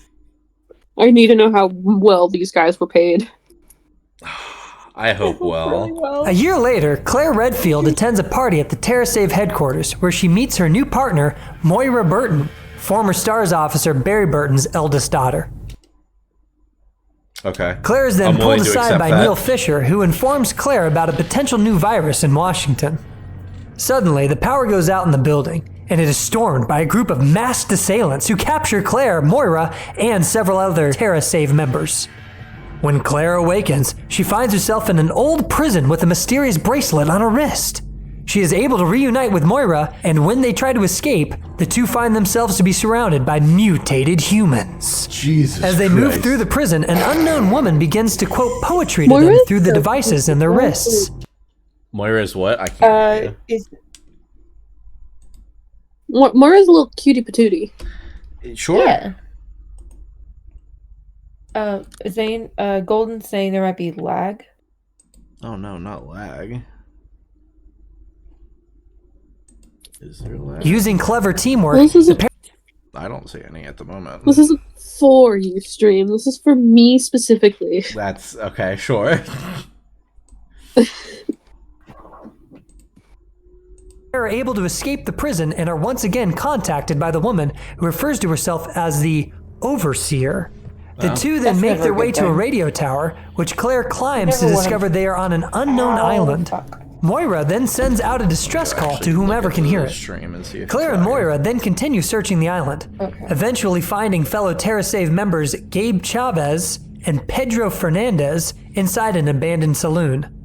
The group searched the town to find parts to repair a nearby helicopter for escape before the Overseer activates a siren in the town to attract more monsters. Claire is able to shut off the siren, but Pedro is overcome by monsters, triggering massive fear. Yeah, it doesn't seem to be any. The Overseer then informs them that they have all been injected with the new T-Phobos virus. Reacts to fear, and Pedro mutates into a giant monster himself, which Claire runs from. She spots Neil Fisher outside, and he helps her and Moira escape through a sewer system. On the other side of the tunnel, Claire notices a giant tower in the distance. Jesus. Figuring the Overseer must be there, she leads the group in that direction. Eventually, they are forced to split with Neil, who distracts a group of monsters to allow Claire and Moira to escape. As they progress through the city, Claire and Moira find a little girl with a teddy bear and a bracelet. No, it's that fucking teddy bear that I called out like 3 movies ago. Albeit a different one of her own. I hate that fucking teddy bear. Natalia Corda, survivor of the Terra Grigia incident, joins them and they reach the tower. As they approach it, Gabriel arrives in the now working helicopter. However, the Overseer sabotages the controls, causing the helicopter to spin out of control, triggering Gabe's fear and mutation before it crashes into the ground, killing him. And in the confusion, Natalia goes missing. At the entrance of the tower, Claire finds a note directing them to the nearby factory. There, they solve several puzzles until the factory eventually explodes, dumping them in a waterway that leads to the tower. Inside the sewer system connected to the waterway, they find an old native to the island named Yevgeny Rebik, who, while refusing to help them, allows them to pass through the sewers. On the other end, they reach the tower, and inside they find an office with a list of TerraSave employees that Neil had at the party, now with several names crossed out. Moira then spots a feed of Neil on a monitor, and he is approached by an off-screen Overseer. In their conversation, Neil is revealed to have been behind the TerraSave capture, as he was personally chosen by Morgan Lansdale of the FBC to carry on his vision. He then worked with the Overseer to create a new terrorist threat to hopefully justify the reestablishment of the FBC. The Overseer chastises him for his foolishness and injects him with the virus. Claire and Moira find Neil just as he begins to mutate from the virus. Damn it, He Neil. overpowers Claire, and Moira is forced to grab her gun, something she had feared using since she accidentally shot her sister Polly with one of her father's guns as a child. Sure, that's lore. Moira overcomes her fear and shoots Neil dead, saving Claire in the process. Meanwhile, the Overseer looks over Natalia, who she has strapped into a machine with some kind of mechanism on her head. The Overseer proclaims that in 6 months, the girl will awaken as her, revealing that the machine's purpose is to transport the Overseer's consciousness into the girl's body. Claire and Moira find the Overseer's office, including all of the controls and surveillance feeds for the island, and passing through, they eventually find the Overseer herself, separated from them by an impenetrable barrier. She gives a soliloquy, mentioning how her brother died, and now she will share his fate before being resurrected as a god. She then pulls out a pistol and shoots herself in the head, triggering a self-destruct of the tower. The two then begin to escape the crumbling tower, and Moira sacrifices herself to save Claire before being crushed under a pile of rubble, forcing Claire to leave her behind and jump into the waters outside the island. Claire is later found and taken to an intensive care unit. Moira's father, Barry Burton, arrives to ask Claire if Moira was with her. Claire apologizes to Barry, stating she did all she could, but Moira didn't make it. Sometime later, Moira is found and rescued by Evgeny. She asks him to help her find a way off the island, but he refuses, instead offering to give her shelter and teach her to hunt for food to fend for herself on the island. Just you, building your app. Just you get to learn how to hunt on the base island. 44. After 6 months, however, the monsters on the island become too unmanageable, leading to food going scarce. As they begin to stockpile food, Evgeny finds evidence that his daughter, Irina, was ejected with the virus and had since died on the island. This gives the old man some closure, and he locks himself away to die alone from a fatal disease he suffered from. Meanwhile, Natalia wakes up in a strange room. Escaping from the contraption, she encounters another version of herself, donned in dark clothing. Upset that she can't find her bear, Lottie, the dark version of Natalia offers to help her find him. After being led by her dark version through various places of the island, Natalia finds Lottie. However, Lottie is revealed to be fake, and the dark version of her reveals herself to be the Overseer's consciousness, using Lottie as a ruse to try to take over Natalia. The dark Natalia disappears, and Natalia finds herself on a beach, watching a boat arrive. The boat docks, and Barry Burton emerges, not giving up on finding his lost daughter. He finds Natalia and agrees to take her with him. Barry discovers that somehow Natalia is able to detect the mutants on the island, and the two use this ability to traverse it, finally killing the mutated Pedro Fernandez. They proceed to reach the tower, now abandoned, and inside they find a portrait of a man and woman. Barry immediately recognizes the man as Albert Wesker, and Natalia informs him that the woman is Alex Wesker, the sole surviving member of the project that created the Wesker children. Suddenly, Alex appears, now severely mutated, revealing that her suicide had not gone as planned. In the moments between firing the gun and the bullet piercing her brain, immense fear took over, triggering her T-phobos virus and allowing her to survive, albeit in a mutated form. She tells Barry that she has killed Moira before summoning several creatures to kill him. He is able to shoot the ceiling and collapse it onto Wesker and the monsters, allowing his and Natalia's escape. Believing he was unable to save his own daughter, Barry vows to protect Natalia from Alex. Soon they come across the sewers and find Evgeny's corpse inside of his room. There they also find Moira's cell phone with a message recorded for Barry while she was trapped under the rubble. Barry then vows to kill Wesker for what she had done to Moira. After the pair pass through a mine, however, Alex catches up with them and tosses Barry off of a cliff. Rip Mickey. I don't know. That's all Because Percy you caught a said. fucking stork? She then expresses anger that her copied consciousness has not taken hold of Natalia yet, and begins to choke her. However, when Natalia opens her eyes, Alex sees something inside of them that causes her to flee in fear. A visibly changed Natalia then finds Barry, and begins to lead him through places she's never been herself. Eventually, the two reach Alex at her underground lair, and she injects herself with a massive dose of the Ouroboros virus, mutating into a giant tentacled creature. The two fight, but Barry is unable to stop Alex from capturing Natalia. However, Moira appears, having found Barry's badge outside, and shoots Alex to give Barry a chance to grab Natalia and take her out of the facility. Alex gives chase, but in the nick of time, Claire arrives in a helicopter armed with a sniper rifle. Moira and Natalia board the helicopter, and Barry stays on the ground to take on Alex. Together, Claire and Barry weaken the mutated creature before Claire, mirroring her brother's destruction of Albert Wesker, shoots Alex with a rocket, destroying her once and for all.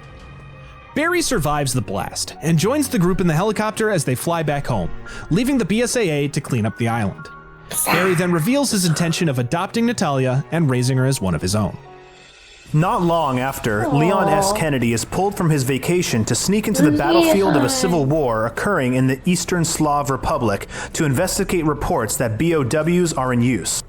However, just as soon as he arrives, he receives a call from his field support, Ingrid Hunnigan, informing him that the US government has ordered an evacuation of all of their forces. Somewhat annoyed, but also determined to clear out any BOW presence, Leon ignores the order and goes searching on his own. Leon eventually finds his CIA contact, but discovers him to be severely wounded. He is able to get out the word beekeeper before a liquor BOW attacks and finishes him off. Leon runs from the liquor. That's the first liquor that we've technically seen. But is eventually trapped with the liquor about to kill him. However, it stops on command from a man who appears and captures him as he loses consciousness. When he awakens... Do we know where this man went for vacation? How is anywhere safe from conspiracies? Leon's vacation, I think, is an empty bar with just him and alcohol and no phone. Leon finds himself in a basement, being interrogated by members of the rebel forces, JD, Alexander Koshichenko, known as Buddy, and Ivan Jadanovich, the group's Ataman.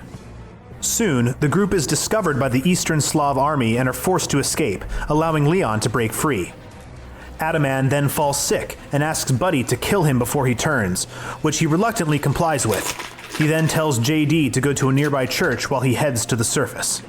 Meanwhile, the president of the Eastern Slav Republic, Svetlana Belikova, meets with Ada Wong, who is posing as a representative from the BSAA.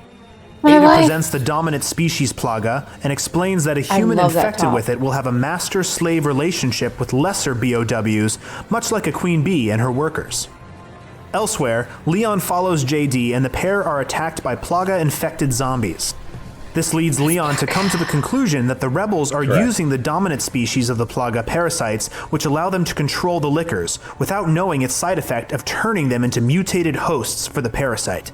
JD leads Leon to the church and asks him to stop Buddy, who is seeking revenge after the Eastern Slav army bombed a school, killing his fiancée. Leon comes across Ada, initially blaming her for the release of the Plagas which she stole 7 years ago. She denies this, but does confirm that her current mission is to retrieve a new sample in Eastern Slav. She then leaves, warning Leon that the city will be bombed soon. Returning to the church, Leon finds it to have been attacked by Ganados, with JD the only survivor. Buddy arrives, much to JD's delight, but just as he does, JD begins to mutate, having been infected during the previous battle. Leon reluctantly shoots JD and turns to ask Buddy to give him the Plaga. Buddy refuses, seeing it as a necessary tool in the game of war, when suddenly the city is bombed, causing the ceiling of the church to collapse, allowing Buddy to run off. This is my team, and we get everything done with Monday.com. Sarah is a senior project manager, and she... Meanwhile, Svetlana is informed that Ada is lying about being a part of the BSAA. When Ada arrives to speak to the president, she confronts her about her lie, prompting a hand-to-hand battle between the two. When Ada tries to escape the room, the exits are shut, and the room is revealed to double as an elevator that begins to descend below ground. Leon arrives in the capital, finding it to be attacked by several lickers, indicating Buddy's arrival and use of the Plagas. Leon finds the elevator shaft and heads down. Meanwhile, Ada awakens, finding herself strung up in captivity. She's able to use a knife hidden in her heel to cut herself loose, and she escapes to find Leon inside of a beehive-like structure containing the first cultivated samples of the dominant species Plaga. Svetlana shows up, surrounded by her army, and Ada escapes in a smokescreen, leaving Leon to deal with the soldiers. Buddy then arrives with his attack lickers, who take out the soldiers. Svetlana then taunts Buddy behind bulletproof glass before she releases her ace in the hole, 2 tyrants. She then ascends into the elevator, leaving Leon and Buddy to fight the tyrants. Now, forced to team up, the pair attempt to battle the tyrants, but are overpowered and forced to flee. They seemingly find freedom when they enter a freight elevator, but the tyrants stop it, forcing the pair to climb through the hatch in the car. The weight of the tyrants then causes the elevator to fall into the abyss as Buddy jumps up to Leon, who catches him, allowing the two to climb up a ladder to the surface. Outside, the two men are met by another tyrant, which they are forced to battle. Buddy commandeers a nearby tank and drives it into the tyrant, and Leon mans its cannon. Unable to get a steady shot, Buddy controls a licker to distract the monster, allowing Leon to shoot its face, decapitating and destroying it. Their victory is short-lived, however, as the two tyrants from the basement arrive. Leon helps Buddy escape, knowing he's the only one that can reveal Svetlana's cultivation of the Plagas. Having run out of ammunition, Leon then prepares to take on the tyrants hand-to-hand, before they are swiftly lit up by the US Air Force fighters arriving to protect Leon. Afterwards, Svetlana gives a press conference blaming the rebels for the events in the city, but she is quickly informed that they are being attacked by both the United States and Russian military forces, intervening in the civil war and occupying the region, leading to Svetlana's resignation. Damn.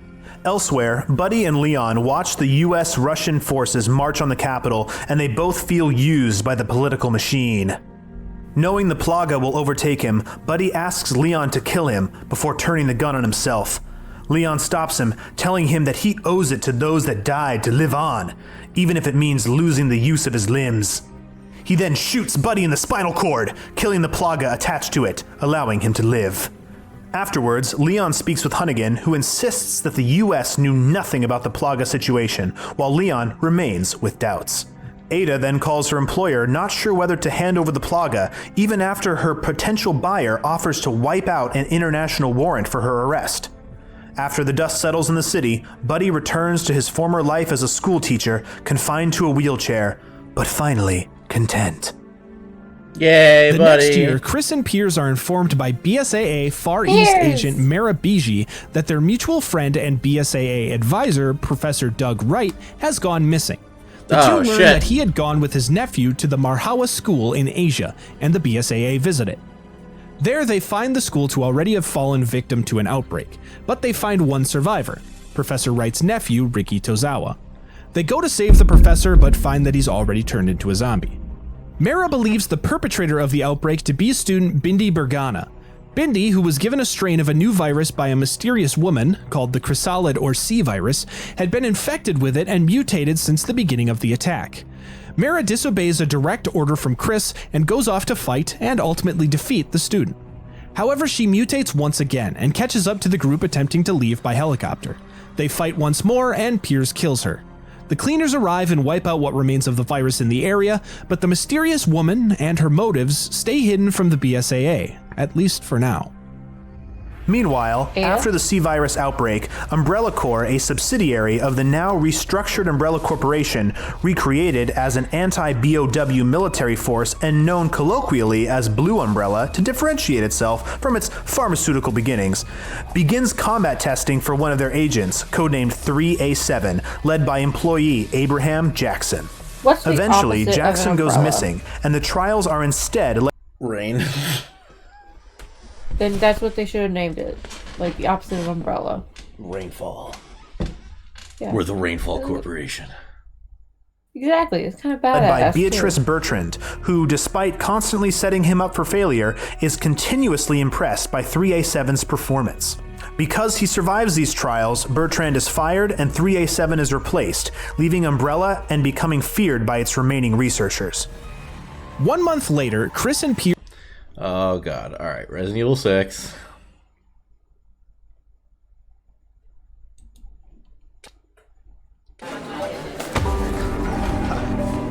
Bro, look at this. Did you see that? Elsewhere, Claire Redfield drives to go visit Barry Burton and receives a call that her brother Chris is on his way to China to deal with a new bioterrorist attack, and she tells the person on the other end of the line to have Piers look after him. At the Burton... I love that we both got sad about that. Household, Barry witnesses some news of the C-Virus attacks on the television. Upstairs, Natalia, now fully overcome by Alex Wesker's consciousness, begins to recite poetry, ending her passage with a crooked smile. In China, Chris, Pierce, and Alpha Team execute a rescue mission. Okay, we're back in China now. And then Piers dies. I don't like you. And Jake goes off, and Bitch Tit doesn't get charged. He's never seen again. Yeah, Jake never gets seen again.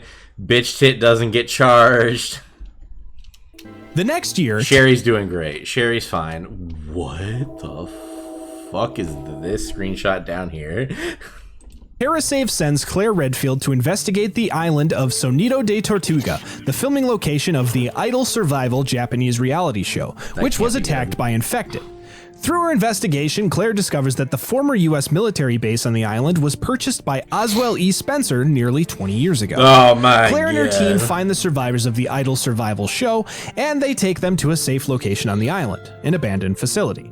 There, Claire discovers that the island was the location of Alex Wesker's initial research into immortality for Spencer. Claire finds Dirk Miller, the creator of the BOWs on the island, as well as an associate of Alex's, and Claire goes to apprehend him. However, one of the survivors from the Idol show, Zeely, reveals herself to be a double agent from one of Umbrella's competitors, Shen Ya Pharmaceutical. She obtains a final strain of a virus created by Miller before knocking Claire unconscious. A few hours later, Claire awakens as Zeely infects herself with the virus. Claire is able to destroy the mutation with a rocket launcher and escape the island with BSAA extraction, reporting her findings to her brother Chris. And where did she get a rocket launcher on the Idol Island? In October of that year, Mia Winters, researcher for an international... Goodbye, Mia. Resident Evil 7. Oh wait, between Daughters and 7, there's another stage play. Thank God. At some unspecified time in an unknown location in Japan, two nurses, Ebihara and Abe, enter a mansion to escape an outbreak. Inside, they find several uninfected men and women unconscious. Suddenly, they all awaken simultaneously, causing the two to rush away to hide. The survivors who awaken quickly discover that they have no recollection of how they got there, nor do they recognize each other. When they open the door to try to escape, the nurses rush out to incapacitate a zombie that enters the mansion. The nurses then inform the survivors about the outbreak. The nurses then claim that they were sent by men who Why do kidnapped every them to single one check of on the these unconscious infect survivors, themselves and not like but are some met kind of with much subordinate of skepticism their by the enemy? group. Well, so technically they did. In 5, instead of Wesker dealing with you, he injects the leader of Tricell with the virus. Technically, he does it twice. There's a different guy, and then there's the leader of Tricell that he injects and then throws at you. Usually the main bad guy only injects themselves once they're in a corner they can't get out of. They soon agree that they must work together to get out, however, and they begin to search for an escape. Ebihara then remembers something the leader of the kidnappers said about only the chosen ones surviving and making it to the next round, triggering a panic among the group who now believe they are part of some sick game or experiment. One of the members of the group, an army ranger named Gino, confirms their suspicion and reveals he had heard of selection tests like the one they are seemingly in. He then takes charge and the group finally introduce themselves. Gino chooses to split the group into teams led by him, a doctor named Karasawa and a journalist named Zama. Gino's team includes Terayama, an unemployed traveler, Doi, a soccer coach, and Okunuchi, a human rights lawyer. Zama's team includes Bandao, a housewife, Suzuki, a tutor, and Ando, a bank teller. Karasawa's team then includes Ebihara, Abe, and a quality inspector named Inhara. They then split up and search for anything to help them learn more about their situation as well as escape. Later, the groups reconvene in the main hall with their discoveries: some food, water, medicine, and a box of weapons. The group then argue over whether or not they should use the weapons. Of them, only Gino and Bandao have been trained in firearms use. During their argument, Doi notices an injection mark on his arm, prompting the others to check and notice they have been injected as well. Suddenly, Suzuki remembers that he saw another man before the rest of them woke up who left through the front door, then never came back. Just then, there's a knock at the door, and they open it. The man Suzuki saw rushes in with a chainsaw, and he reveals that he also was knocked out with no memory of how he got there, but he woke up first and left before being met with the zombie opposition outside. The group begins to treat his wounds, and he introduces himself as Hashimoto, an economics professor at the nearby university, and joins Karasawa's team. Now knowing what they face, Gino agrees to allow everyone to take a weapon, but urges caution to not hurt each other. The team splits up again, agreeing to meet after a half an hour with any new discoveries. Gino leaves his team behind to scout ahead, and Doi begins to express his interests in the zombies, believing that immortality and the advancement of the human species could potentially be achieved with the research from the zombies. He believes that the building they are in is a zombie research facility and expresses his excitement in the possibility. He also reveals that he lied about being a soccer coach, believing everyone else had lied about their occupations as well. Gino arrives soon after and takes the group with him. Bandao and Zama also get split from their group momentarily, and Zama expresses his doubts that Bandao is who she says she is, believing her to be with the FBI, which she quickly dismisses. The rest of their group catches up, and they continue on. Elsewhere, Ebihara notices she got a message on her phone. Confused, they read the message, finding that it is from Umbrella and explains the various herbs they found. Abe becomes suspicious that only Ebihara received a message and that it is from Umbrella, but they quickly drop it and move on. On the other side of the mansion, Zama comes to the conclusion that they must be subjects in a test to gather data on the zombies, which will be used as BOWs. We realized if we had followed that plot point, we would like get to the the other end too groups, quick. they then continue on. As Karasawa's group traverses, he notices Ebihara drinking some of the medicine they found. He confronts her, and she reveals that she was bitten by a zombie and is extremely fearful of becoming like them. Later, Hashimoto begins to show symptoms of the virus taking hold. Ebihara offers up the herb to treat him, and Abe confronts her again to tell her why she knows so much about the herb. Karasawa speaks up and reveals that Ebihara was bitten by a zombie, and that's why she knows of the herb's healing nature. Just then, Hashimoto turns into a zombie and grabs his chainsaw. When he begins to swing it at the group, Ihara pulls his weapon, but stumbles, allowing Hashimoto to overpower him and take him down with the chainsaw. Karasawa then shoots the zombie, putting him down. Afterwards, the group leaves, and Karasawa awakens once more, grabbing his chainsaw. Ihara also awakens and leaves the room. What do the Hearty Meatball, the Bold Damn. Italian, and every other Firehouse sub have in common? They're Let's get you attached to people. Meanwhile, and then immediately kill Ando and them all. Suzuki decide to leave the mansion on their own. However, when they go outside, they are met by Hashimoto wielding his chainsaw. Ihara also arrives with a group of other zombies, and they kill the 2 survivors. The survivors regroup in the main hall and fill each other in on the team members they lost. They begin to discuss the virus responsible for the zombies and propose that the facility they're in is to test to see if the survivors contain antibodies, making them immune to the virus. Okunuchi begins to show signs of infection, and the group argue over what to do with him. Jino and Put him down! then take him aside and put him out of his misery. Yeah. The groups then move on, but Doi stays behind, wanting to become a zombie. Okunuchi, now turned into a zombie, then arrives and bites Doi, infecting him immediately. Outside, Jino, Karasawa, and Zama clear out a group of zombies and find Ihara, who they finally kill. Elsewhere, Ebihara continues to take the medication, and when Abe asks her what it is, Ebi taunts her, telling her that eventually Abe will turn into a zombie. Hashimoto then attacks Jino, but he is rescued by an arriving Bandao who shoots the zombie down. Karasawa and Jino find a key hanging from the ceiling and take Bandao to shoot it down. Zama stops them, revealing that he is infected as well. The 3 take Ebihara with them, leaving Zama behind with an also infected Terayama. The 2 then take their guns and shoot each other before they can turn. Bandao shoots down the key and Karasawa retrieves it. They try it on the door in the front, but find that it also requires a password. They ask Ebihara to think about anything she might have seen as a clue, but she then reveals that she knows the password and that she's impressed by the fact that 3 survivors have made it to this point in the test.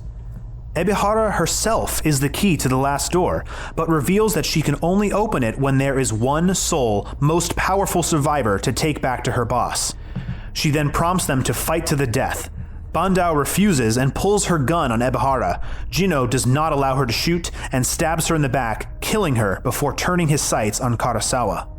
Ebihara commands Jino to drop his weapons and fight Karasawa hand to hand, and he agrees. He then reveals to Karasawa that he knew about the plan from the very beginning, as it was a military experiment he was chosen to participate in. The 2 proceed to fight as Ebihara watches on. Surprisingly, Karasawa overpowers Jino, who grabs his knife out of desperation. He goes to stab Karasawa with it, but he is able to avoid the attack, making Jino stab himself with the knife before he takes it to slice Jino's throat, killing him. Ebihara applauds Karasawa and reveals that he was injected with the T-virus from the very start, and the purpose of the experiment was not to create a vaccine, but to create a tyrant. She then opens the door, and afterwards, Karasawa strangles her to death. Karasawa then closes the door, locking himself inside the facility. Bandao then stands up, seemingly uninjured. She reveals herself to being involved in the experiment and informs Karasawa of his new abilities as a tyrant. She then reveals that she works for a private company that creates the tyrants and provides them to militaries across the world, with Karasawa just being the latest of the crop. He then picks up a nearby gun and shoots her to put an end to this production. He then puts the gun up to his own head, but is stopped by a mysterious man who enters through the locked door. He offers Karasawa to come with him to rule over the lesser humans, but he refuses to become a mindless weapon. He then puts the gun back to his own head and pulls the trigger. Sometime later, Chris Redfield is sent with the Mexican army to track down and arrest a bioweapon arms dealer named Glenn Arias, as well as rescue BS. I need a moment. The fuck? You think you're going to see like it's a zombie survival play. Everybody fucking dies. Fuck. Okay. Fucking Hunger Games ass shit. Alright, hit play. I'm done. Hold on. I'm done. Hold on. I'm done. Hold on! What do I hold on to? I can only hold on with one hand. No, don't damage your other hand. No, I already damaged one. Still icing it. I need to look somebody up real quick. Okay.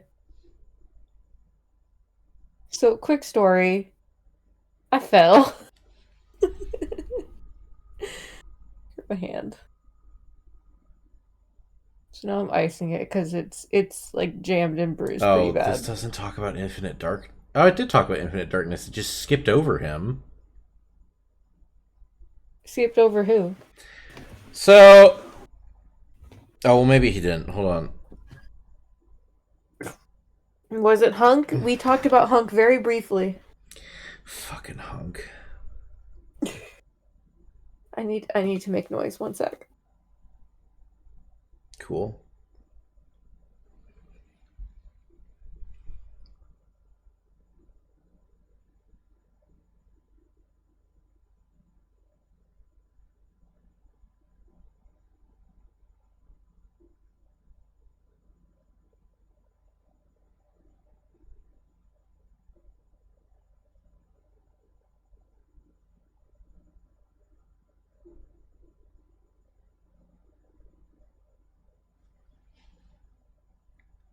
Okay. There's a game called The Umbrella Corps. It is a multiplayer bullshit game. I don't think it was mentioned in this at all. But that's important because there is a clone of Wesker called Xeno that apparently is supposed to make some sort of appearance in 9, but they've skipped over that man, so I need you to know that. Agent Kathy White and her son Zach, who were taken hostage by Arius. Clone of Wesker, Xeno, Resi 9. Resi 9. That's all I got. Yes. They find a mansion and split up into groups. One group finds Zach, who is infected, and takes out the group. Chris is the only one to escape the building alive and finds Arius outside. Arius reveals that he has designed a new virus whose victims can distinguish between friend and foe. He then brings forth his enhanced bodyguards, Maria and Diego Gomez, who present an infected Kathy. Arius then leaves as Chris is surrounded by a swarm of zombies that an army helicopter protects him from. 4 months later, Rebecca Chambers is working at a university to create a vaccine for a new viral outbreak that is growing around the Great Lakes. She sends her assistant Aaron to retrieve a sample, and as he leaves, she notices one of her vaccine experiments is reporting a success. Aaron notices an open vent, but when he inspects it, Maria appears and kills him. The power in the lab goes out, and Maria releases a gas through the ventilation system, infecting everyone in the facility. Rebecca is able to reach the vaccine she recently synthesized and injects herself, successfully preventing her infection. She takes the vaccine data on a flash drive, then goes to leave, but is attacked by Aaron, who she is forced to kill with a fire extinguisher. She takes cover in her lab, but Maria throws a grenade in the office, breaking the windows and allowing zombies to enter and attack. At the last second, however, Rebecca is saved by an arriving Chris Redfield. Later in a hotel room, Chris and Rebecca discuss Arius, and Chris surmises that Maria's presence in the lab indicates that the virus will be modified to affect the vaccine's usage. Rebecca then reveals that the virus's genome resembles the plagas used by Los Illuminados, prompting her and Chris to seek out Leon, who has a history with that particular virus. They find Leon in Colorado, drowning his sorrows. Colorado! See, that was in Colorado. Leon. Losing his team in Washington, D.C. in a bombing he was unable to prevent. Leon refuses to join in their fight, prompting an argument between he and Chris. To break up the argument, Rebecca reveals that she believes that Arius's virus has actually infected people all across the United States, but is lying dormant until he activates it using an unknown trigger. Arius surveils the restaurant from afar and orders Maria to apprehend Rebecca. Later, when Rebecca uses the bathroom, she is surprised by Maria and captured. Inside the restaurant, Patricio, the man who Leon blames for the death of his unit, arrives and tells Leon that his wife and daughter have been taken hostage by the remaining members of Los Illuminados, who are working to help an arms dealer create a bioweapon to attack the US, and please that Leon help. Since when? This isn't just any chat, it's ClickUp chat. Sure, you can tag your team. Leon refuses, but soon after, Arius's men arrive, with Diego arming a Gatling gun and firing on the restaurant. Patricio hands his phone off to Leon before bleeding out. Chris then sees Maria making off with Rebecca, and the crew leave. Later, Rebecca wakes up, now wearing a wedding dress.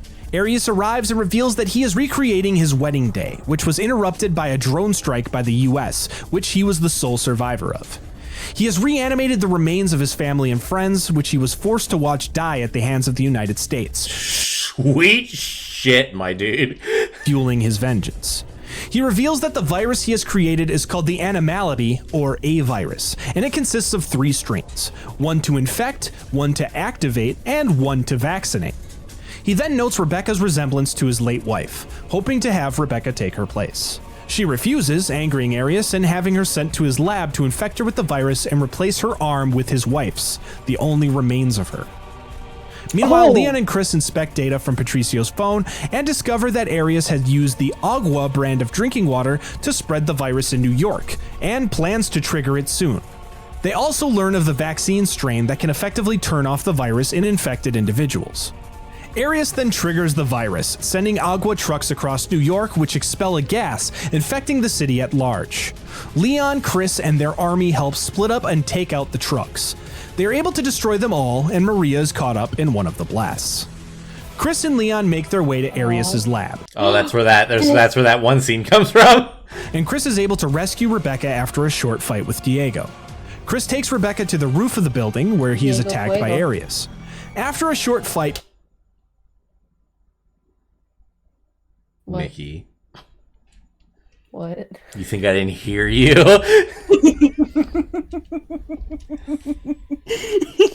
Diego Fuego, fucking dumbass. Chris is able to throw Arius down a shaft of the building, where he nearly dies upon impact. However, Diego comes upon him and absorbs his body, mutating into a large creature containing both of their heads. The now mutated Arius makes his way to the roof once more, and Leon distracts him so Chris can search for the vaccine. Arius jumps to a nearby helicopter, and Leon drives a motorcycle towards him, jumping off as it flies into him. To a nearby helicopter, and Leon drives a motorcycle towards him. Why? Jumping What was the point of all of off these as spins? it flies into him, exploding on impact and weakening him. Chris then arrives and launches a grenade into Arius's heart, finally killing the creature. He then cures Rebecca, and the group release the vaccine above the city, curing the inhabitants and ending the outbreak. Later, Maria, having survived the previous explosion, finds Diego's dead body and looks on in a silent rage. And In June of never 2017, see her again, I guess. Oh no, Blue Umbrella. Oh no, Joe Baker who punched everyone to death. By 2021, Ethan and Mia are relocated by Chris Redfield to a city in Europe. At an unspecified point in the future, an Alaskan research team discovers a whale preserve Musical time. It's not in musical time. ice. You fucking calm down. Inside of it, You just listen. You don't It's need to worry creatures come about to the life that musical. proceed to infect a member of the Musical team. time. One researcher sends a sample to a Dr. Dan Gibson in the US. Gibson studies it to create a vaccine, but his team becomes infected during the trials. A special force team is sent by the Center for Disease Control to retrieve his work. Agent Lisa Martin is able to help Gibson escape, but is shot in the process, developing amnesia. Sometime later, Lisa and Gibson are living in Croatia, developing amnesia. Damn. What? Sometime later, Lisa and Gibson are living in Croatia, where the disease is spread with a group of other survivors. Supplies are running low in the city, and escape looks unlikely with the Come on. amount of infected surrounding the border. Give us the mute. Give us the Lisa song. and Gibson hear Oh, they're not gonna give you shit. rumor of a girl on the island of Lenosa who is immune to the virus and may be the key to a cure. The team hatch a plan to distract What's it called? Musical biohazard. The the voice of zombies with music in order to slip past them to reach an air. The voice of Gaia. Hold. Did that man just say we can use the power of music to distract the zombies? Go back. Rumor of a girl on the island of Lenosa who is immune to the virus and may be the key to a cure. The team hatch a plan to distract the zombies with music in order to slip past them to reach an air base to fly to the island. He's an American! Don't worry, he's an American. Gibson is separated from the rest of the group, but Lisa eventually finds the air base mostly abandoned. They find evidence that Gibson was there, and they ask the soldiers stationed there if they had seen Gibson. They are informed by Dr. Joe Nags that Gibson is believed to be a bioterrorist and is on his way to the US to stand trial for his hand in the virus's spread. He also states that the virus has been sent for further research to the United States Army Medical Research Institute of Infectious Diseases, or USAMRIID. Sure. However, their discussion is cut off when Gibson calls from the aircraft he was being transferred in, claiming that he hijacked the craft. Colonel Maurice Green sends Nags and the others in the USS Wyoming submarine to head to Lenosa Island to find Gibson. On the way, Lisa learns that the submarine has received orders for Operation Walking Dead, which Nags explains is a plan by NATO to destroy India and China so the zombies cannot affect the heavily populated countries and exponentially increase their numbers. The Wyoming is revealed to be carrying over So 100 no, nuclear wait. missiles Wait to the fuck- carry out wait the this. fuck up. So we're just gonna nuclear blast 2 heavily populated areas so that they don't become zombies. Yeah. But they're still fucking dead. Task. Yes. Knowing that Gibson's cure is the only way to prevent this, the group hopes to prevent the widespread execution. Gibson parachutes onto the island but does not find the girl. Another soldier from the airbase, Scott, finds Gibson, who reveals that he is infected. Gibson then tells Scott that Lisa was initially sent to him by the US government to seduce him and steal the sample of the virus, but her amnesia prevented her from carrying out her His plan. version of Ada, apparently. Meanwhile, the USS Wyoming is attacked by a group of mutated whales. They surmise Black Moby. What? Mutated whales. No, read this. I see Black Moby. I see what I'm looking at. From the Marine with music. that the whale's blood contains antibodies to defeat the virus, and Lisa heads off to find Gibson. What I'm hearing is this musical shouldn't exist. She finds him infected and injects him with the whale blood. Oh, he good. awakens, but due to his own experiments mixing with the blood, he also lost all of his memories of Lisa and his work for the government. Lisa is then ejected by helicopter to continue her work with the USA MRIID. In the year 2037, we find... In the year 20... go fuck yourself. Please, please, please, please. No. Why would I ever want to look at that? Please. No. Wawa's chicken sandwiches are crispy, saucy, and What did he say it was called? Voice of Gaia? Voice of Gaia. Resident Evil. No, it would be Biohazard. Biohazard. Voice of Gaia. Musical. I'm not watching the whole fucking thing. I want you to know that right now. Can we watch the first 5 minutes? I just want the first 5 minutes. And then I might watch it myself.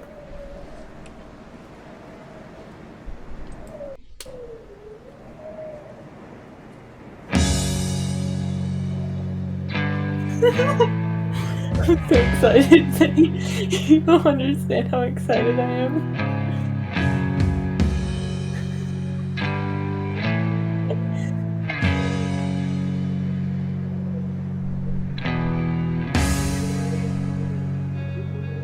Come on, please hurry up. Otherwise, I'm not gonna see shit. You gotta speed it up. I hope there's no singing in the first 5 minutes. I'm gonna be so upset. You gotta open it with a musical number. Oh, here we go, here we go. Come on. I see people. If you walk out and don't sing a fucking note, you fucking assholes. Damn it. Oh! Okay, no, we got music. There we go. There, that was it. No, stop it. Come on. Ooh, Sweeney Todd vibe. ジョージ、今アラスカだ。やはり氷の中から発見されたのは Progenitor of cetacean. 3000万年前に絶滅したクジラの祖先ロドケテスに間違いない。はあ、マンモス以外では冷凍保存が発見されたケースは世界でも類がない。だが諦めてくれ。そっちに運ぶわけにはいかなくなった。我々は決して触れてはならないものを掘り返してしまったんだ。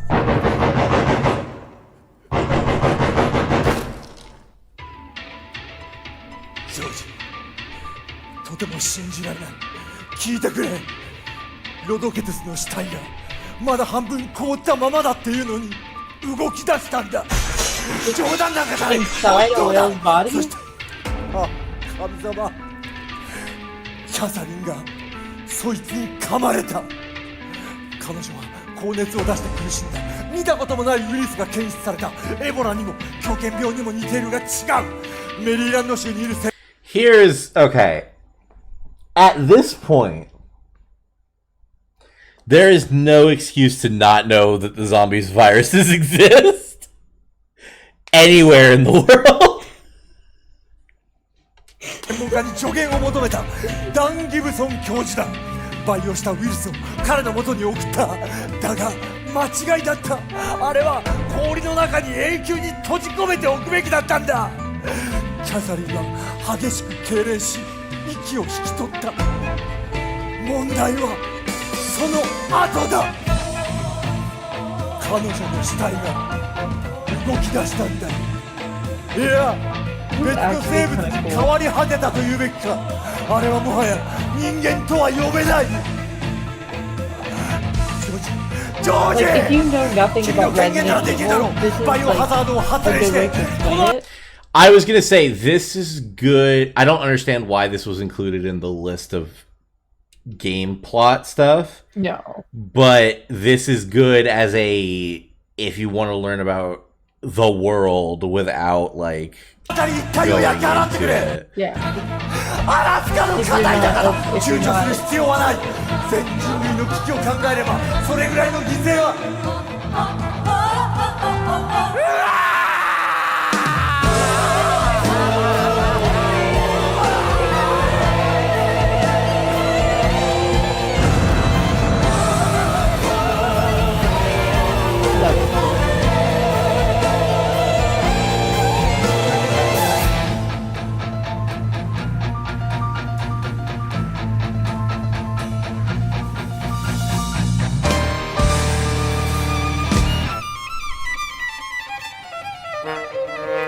地下3階に到着。これよりレベル4に突入する。ターゲットはダン・ギブソン教授。殺すな、麻酔銃を使え。うわ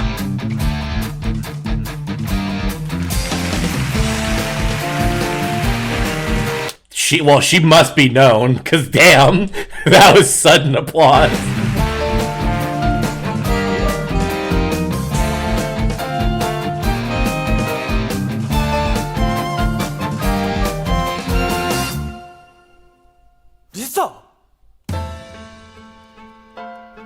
Actually,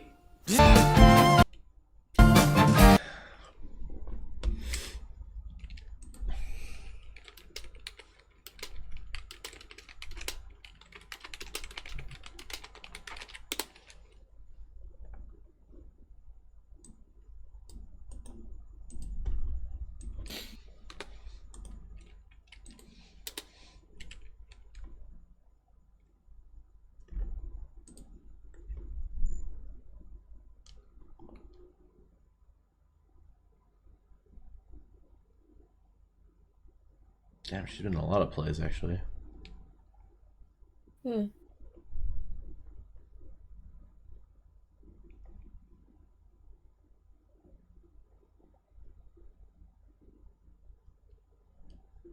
Oh, there it is, 2016. She kind of looks like the lady that was playing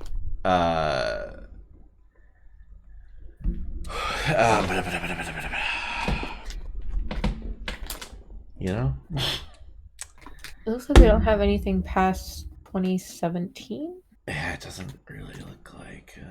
Well, no. Here you go. 2017. Oh no, there's 2018. There we go. There you go. 2019.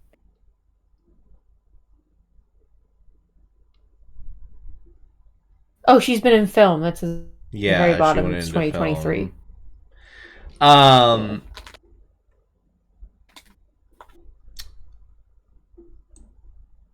She looked like the lady that was playing, not Cherry. What the fuck's her name? Rebecca in the original play, which is why I stopped for a second because I thought that's who that was.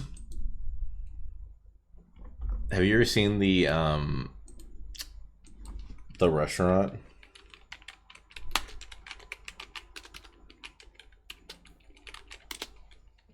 No. Cafe and grill in Hazard, topping it off right away. Yeah. All kinds of goodies along the wall, inside, like, top to bottom, bunch of cool stuff. We're gonna go take a look. A lot of weird surprises in store, and even topping it off right away, I love the little touch of just one of those obnoxious crows ready to peck your eyes out. I am here with Kanemoto-san. He is the owner and producer of the Biohazard Cafe and Grill. What was it like sort of arranging something that's intentionally sort of, talent? Not to offend you, but I just want to see the Talking restaurant. about the Arklay Mountains and the mansion up there, the mansion incident, and down here, a little, kind of shout out to the movie a little bit. Just all kinds of little things. Eagle's Pet Shop, all kinds of little things that really help set the tone. And as you walk in and enter the Biohazard Grill, it would make sense only to have some ornate crest you would have to adorn the door with before it would even open. So I assume someone has since solved a very elaborate puzzle to get this crest up here, which now allows us to proceed inside and see the rest of the restaurant. So Kanemoto-san was just explaining to me that the reason there's this biohazard mark on the door is that this whole area that we're inside right now is supposed to represent STAR's headquarters, and anything outside this door is dangerous because of the biohazard. And while you dine, you can look at some choice weaponry from the Resident Evil series, so you'll find a lot of assault rifles, you'll find some weapons you might recognize from the games, but more importantly, it's just, again, this is supposed to be like the STAR's headquarters, so it is aligned with a bunch of different guns and bulletproof vests and maps of the United States and all kinds of cool stuff like that. So again, don't open a door from far writer. I'm discovering this at the restaurant, but see, the food would be center stage. First dish, yeah, looks like your explosive rounds, I believe. Yep. Nothing says biohazard like is this like a giant hawk of dead meat? Is this churrasco? Brazil? It's Raccoon City style. So this is good. No. Size tyrant. You never realize how big it is until one's looking at you. The whole time you're eating, you have a tyrant staring at you. But this actually plays prominently into a sort of a mini stage show they have, where this will actually light up and holographic projections come around on the screen, which then leads into the fact that we are kind of standing on a dance floor, which segues pretty naturally into this incredible thing we have to show.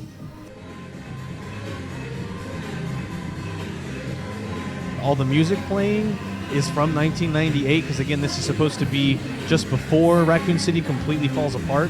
So all the songs and all the decor and stuff is from the 97, 98. So again, that's one of those just really cool touches that, again, if you find yourself in Shibuya, in Tokyo, anywhere nearby, well worth the check out. But yeah, thanks for watching. Subscribe to the Capcom Community account. We have a lot of cool videos coming. That place has been in service for a long fucking time. Yeah. Somebody says it got closed down. Oh.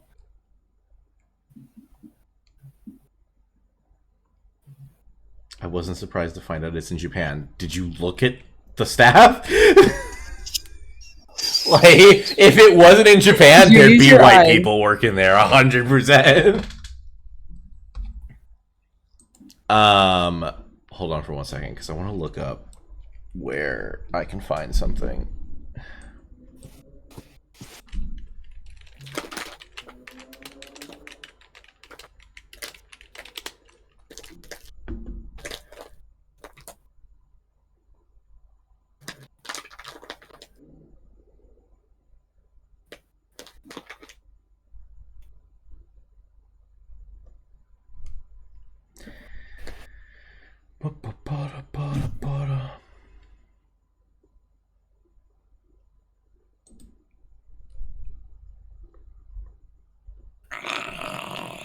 All right.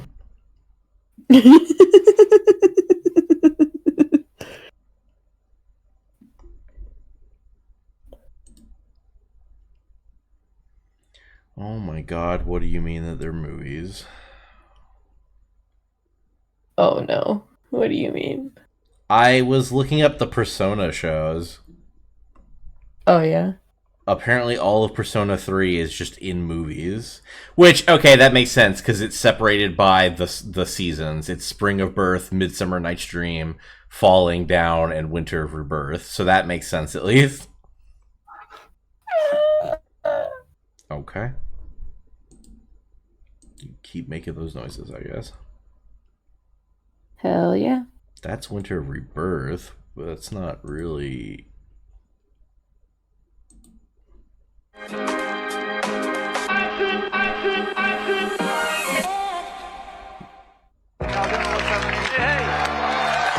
gonna be out on campus, see? Yeah. My dog right there. Oh, that's literally just the music. Okay, I'm gonna look into this in a second. I gotta use the restroom. Okay. Mickey, tell us story. Let's see. I don't have a lot of stories other than me coming in from the garage, falling and hurting my hand.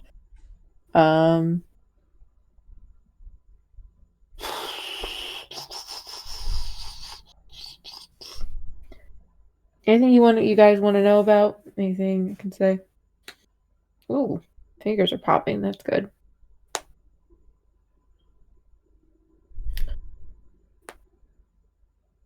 I am unsure of what to say.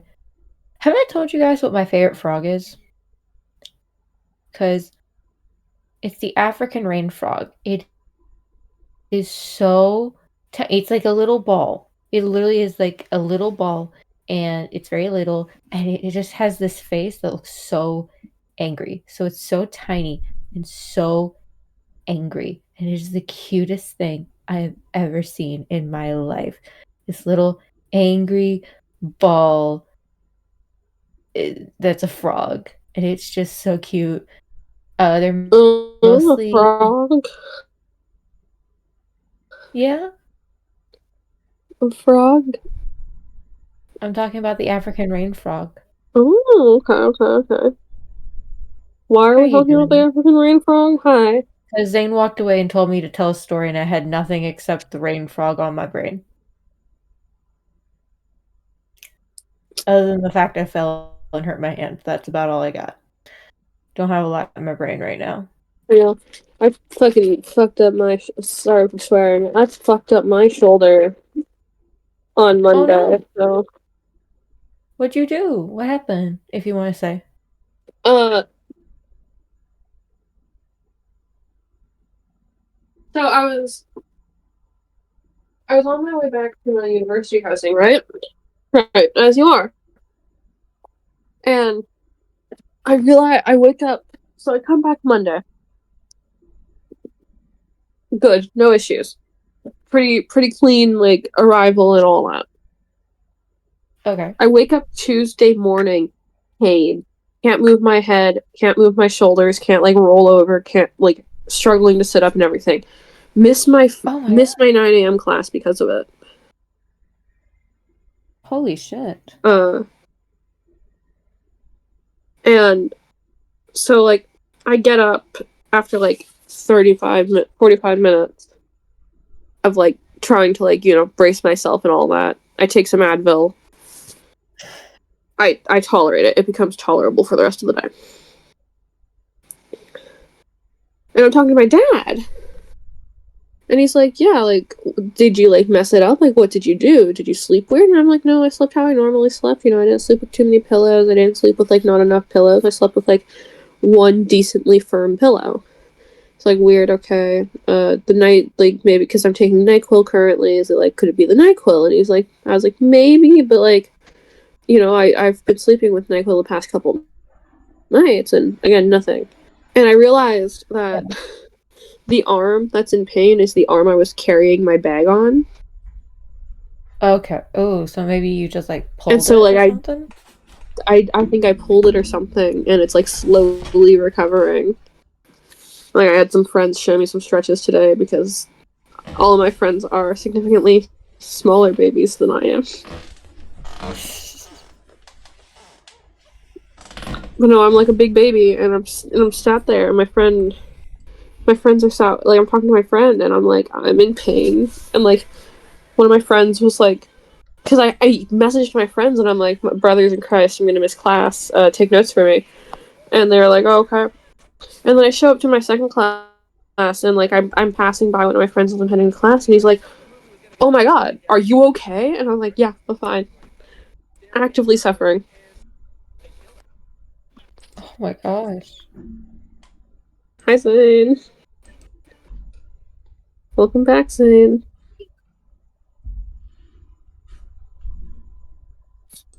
Bitch shit. He's still muted. I know, that's why I yelled and said bitch shit. Papa. Papa. Papa. Father.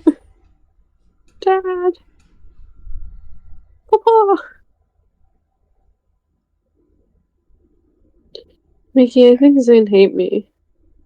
Yeah, I think so. Oh, wait. Is it out? Shouldn't be out He's yet. preloading How it. you know? Oh, he's preloading it? Okay. I was like, I could check the date. It says no.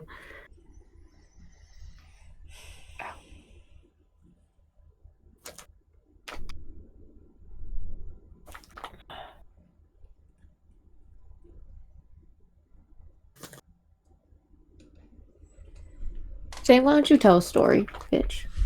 Why do you tell a story, Zane?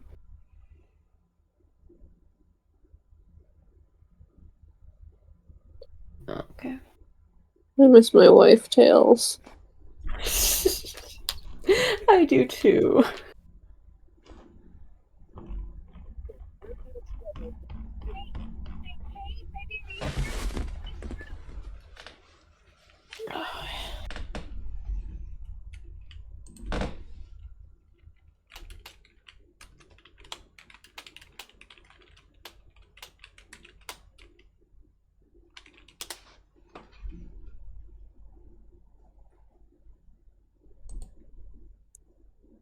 My husband was involved in a very bad wreck, and attorney Dan Newland got him a big check.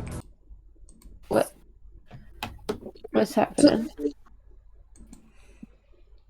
You can't just introduce strange things to my ears without the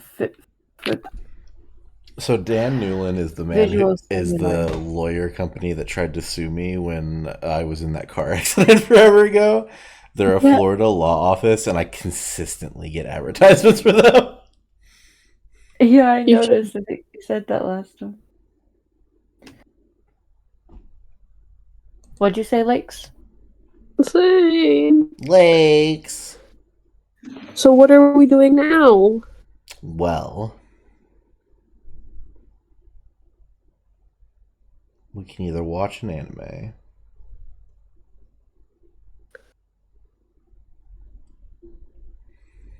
or I don't know. So we're gonna watch an anime. I already have it pulled up. I'm not gonna lie to you. What anime? I was like, we could do High on Life, but We okay, could we do have the High on anime. Life. We could do High on Life, Mickey. Mm-hmm. But So there's a butt coming. There it is. I don't know. But I didn't actually have a butt. I just started to say it. $350 for what? An acrylic stand? It's 25th anniversary stuff. it was 411. Oh.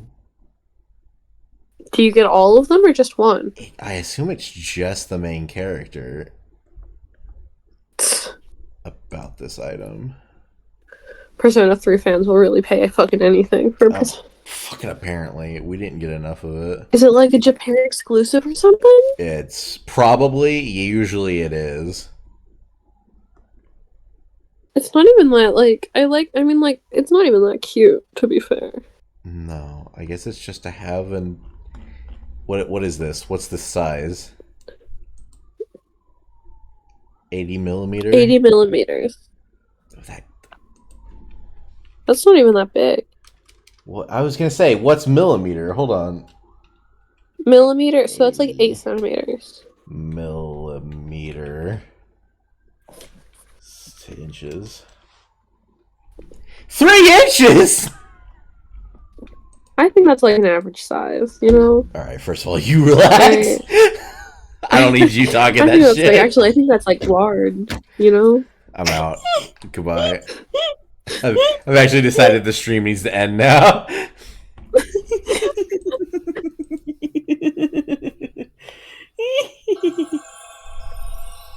Listen, you had to expected that. I suppose.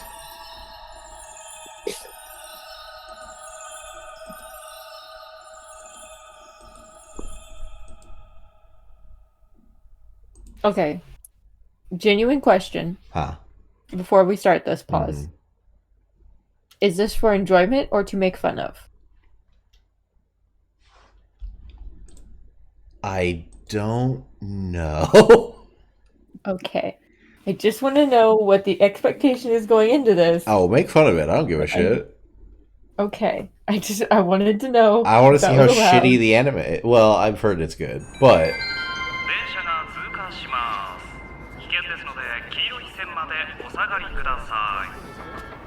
tie your shoe, bitch. Oh no, you're gonna trip. He's gonna trip.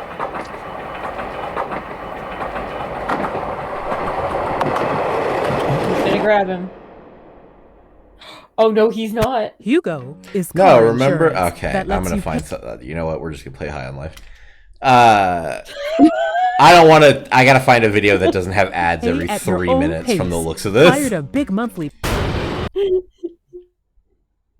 Yeah, Get an ad literally blocker. every 4 minutes. I could. I used to have So one. get a fucking ad blocker. Like, I know you know how to do it. I'm just so lazy. Y'all want to just scroll Amazon? God, no. I'm looking at this fucking thing again. Acrylic plate, main character unopened, $105. Oh, thank God you can get Elizabeth in a Christmas outfit for $200. Reasonable price. Reasonable price.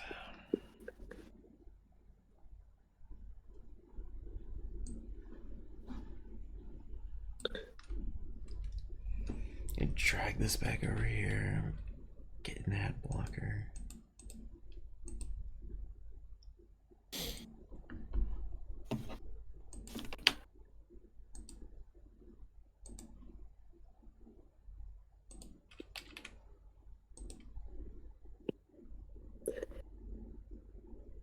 Wait, so do Americans have, like, buffets? Oh God, yes.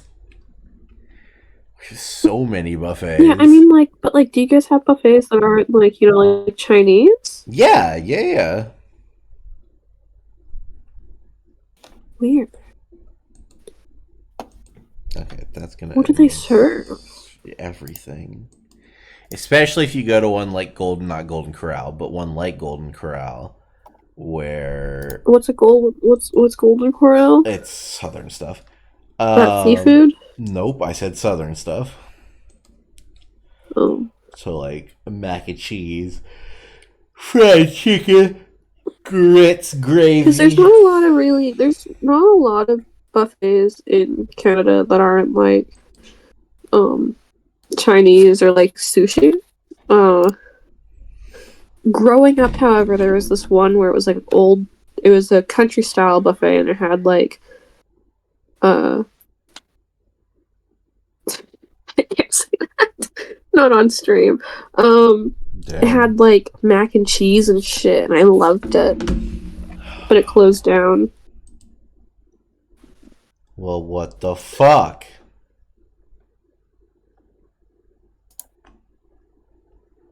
It was called Uncle Bob's.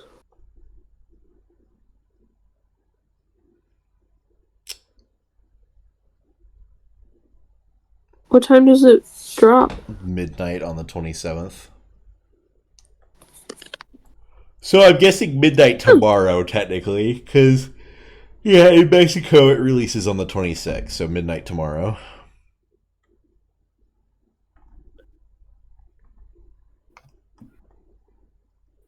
Do you want to watch the new trailer? Do you want to watch Leon edge slowly closer to the grave? No, that was specifically for Mickey, but... I'm ready. Okay. You didn't say anything. That's 6 now. He's so mean to me about 6 survivors at Raccoon City home, dead. Hold on. Back up. Closed captionings. You mumble sometimes, Leon, and I need you not to. And I need this video to please let me turn on the captions.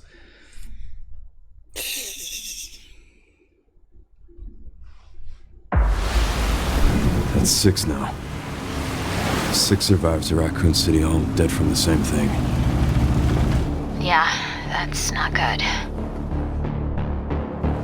Victor purchased a building after Umbrella went under. The Rhodes Hill Chronic Care Center.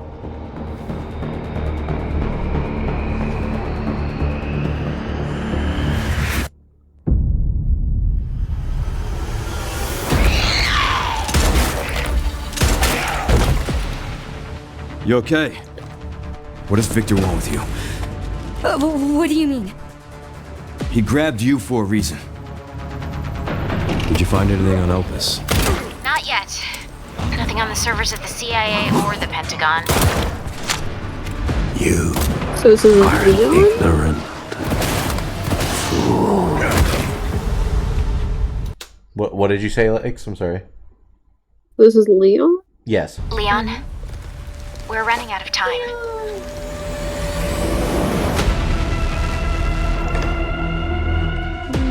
Why me? The team has settled on a person of interest. A former Here they are. T-virus researcher. Because my master made you who you are. Raccoon City was where it all began for me. I'm coming with you. We can talk. What do you want to know? I don't want any more regrets. Whatever it takes, count me in.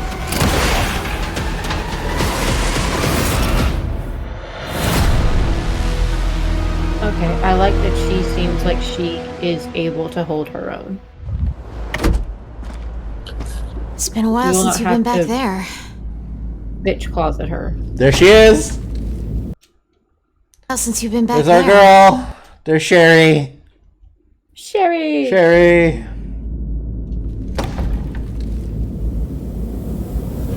Yeah.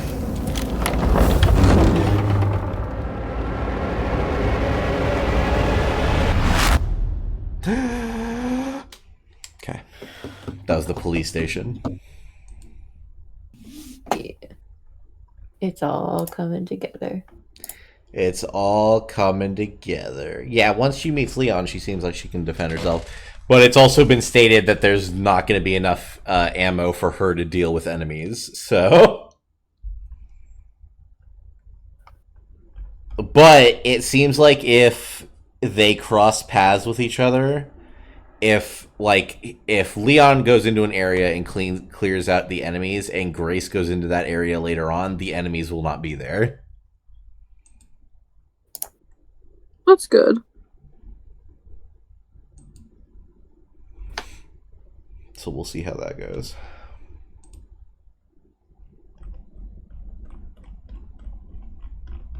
Jesus, scroll all the way back up. My God. Who's playing Baldur's Gate? No, that's not surprising.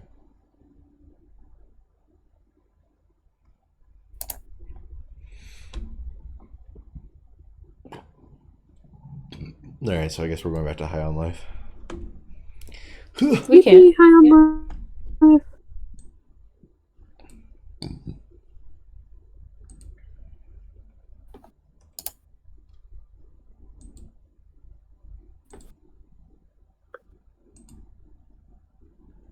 Yippee! Yippee!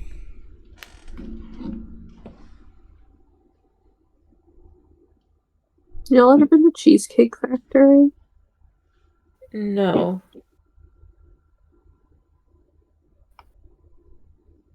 Zane? What's good? You ever been to Cheesecake Factory? Yeah, a couple times. It's alright. Is it good? I mean, the desserts are good, but they try to do like regular food as well, which just doesn't come out great. I know a lot of people who have tried to do it for dates. Really good. Yeah, it looks good, it just doesn't taste good. Because there's only like 2 in Canada, and I've been trying to go for a while. It's just very inconvenient. I mean, it makes sense.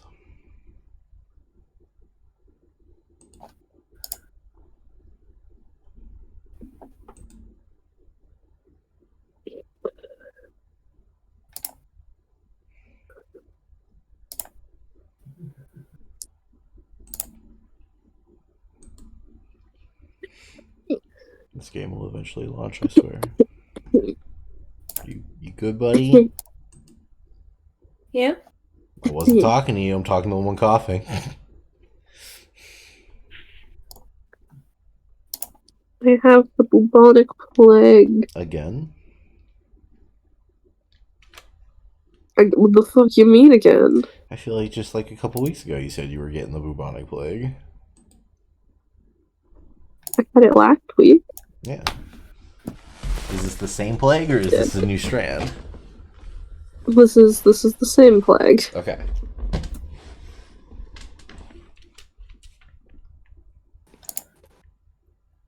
You know what I really want right now? Tell me.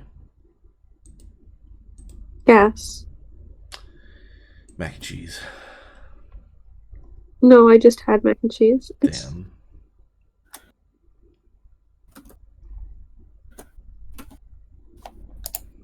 Well, what else is there in the world except for mac and cheese? Good question. I hate that I can already see porn on this playlist. Look at the little guy. Porn? What? There's a sex game like somewhere on this list in like the 4th or 5th position. What the fuck is a sex game? It's a game about sex.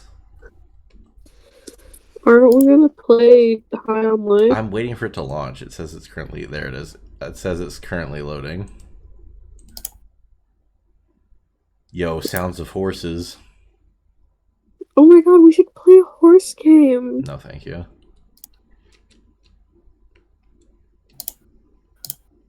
Oh, new Taco Bell items we might see in 2026. The fuck? Taco Dilla.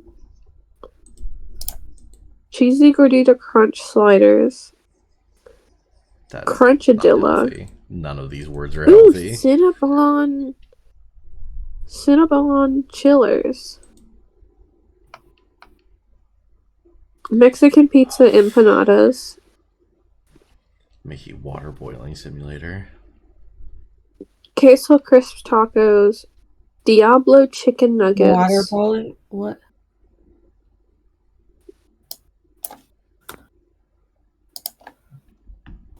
What the fuck? Diablo Chicken Nuggets. Dream Refreshkas. The $3 queso lineup, which is a chicken queso burrito or queso and chips. Crispy chicken crunch wrap sliders. The Cantina fajita menu. Any of those sound good, gamers? Not really.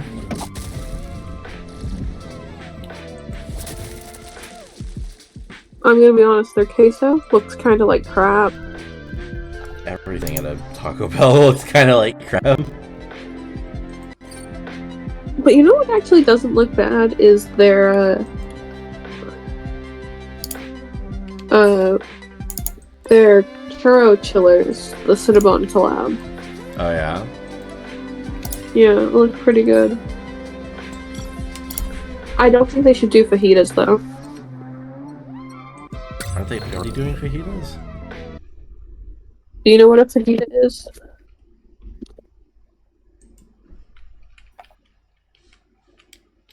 I am. It's like the bowl thing with the steak and the. Yeah, but you kind of like build your own taco out of it. Yeah, I thought they already had something like that. Maybe I'm wrong. Not quite. They're testing it out in, I think, where was it that they said they were testing it?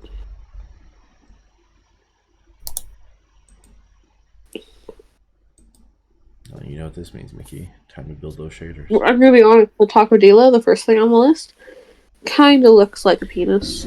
Send me a picture? I'll send you the whole slideshow.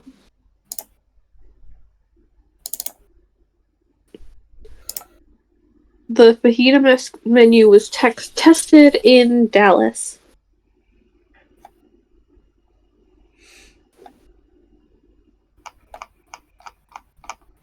Lakes, you never answered my question. Oh, I don't think you've actually seen it. Saw what question? 3 videos back. I think that you need to go. Yeah.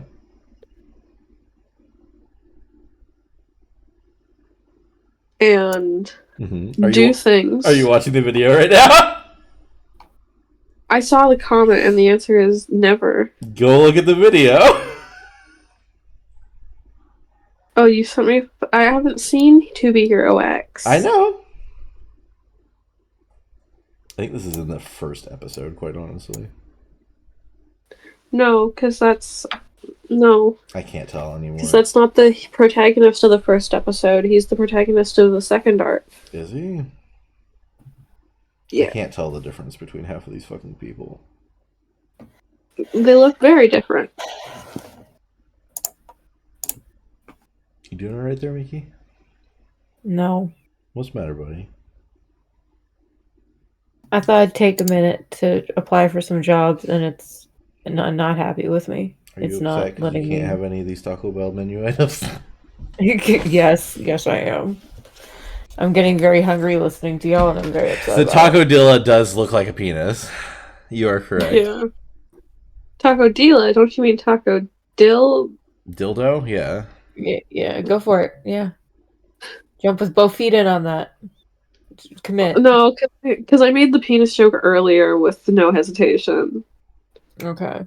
Cinnabon. I've reached out Oh, there was the hesitation churro then. chillers are You a have to have drink. Oh. hesitation now. So I have a quota of how many dick jokes I'm allowed, and That's I've self-imposed. reached it. But no, Diablo chicken nuggets. That's other people have given me a number.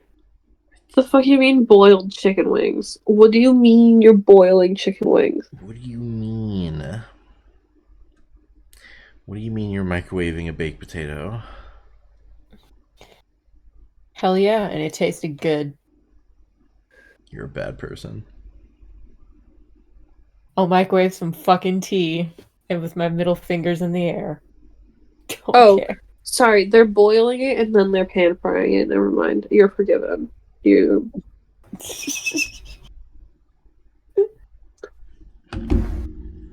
I think Lake said you're forgiven, like we personally did something.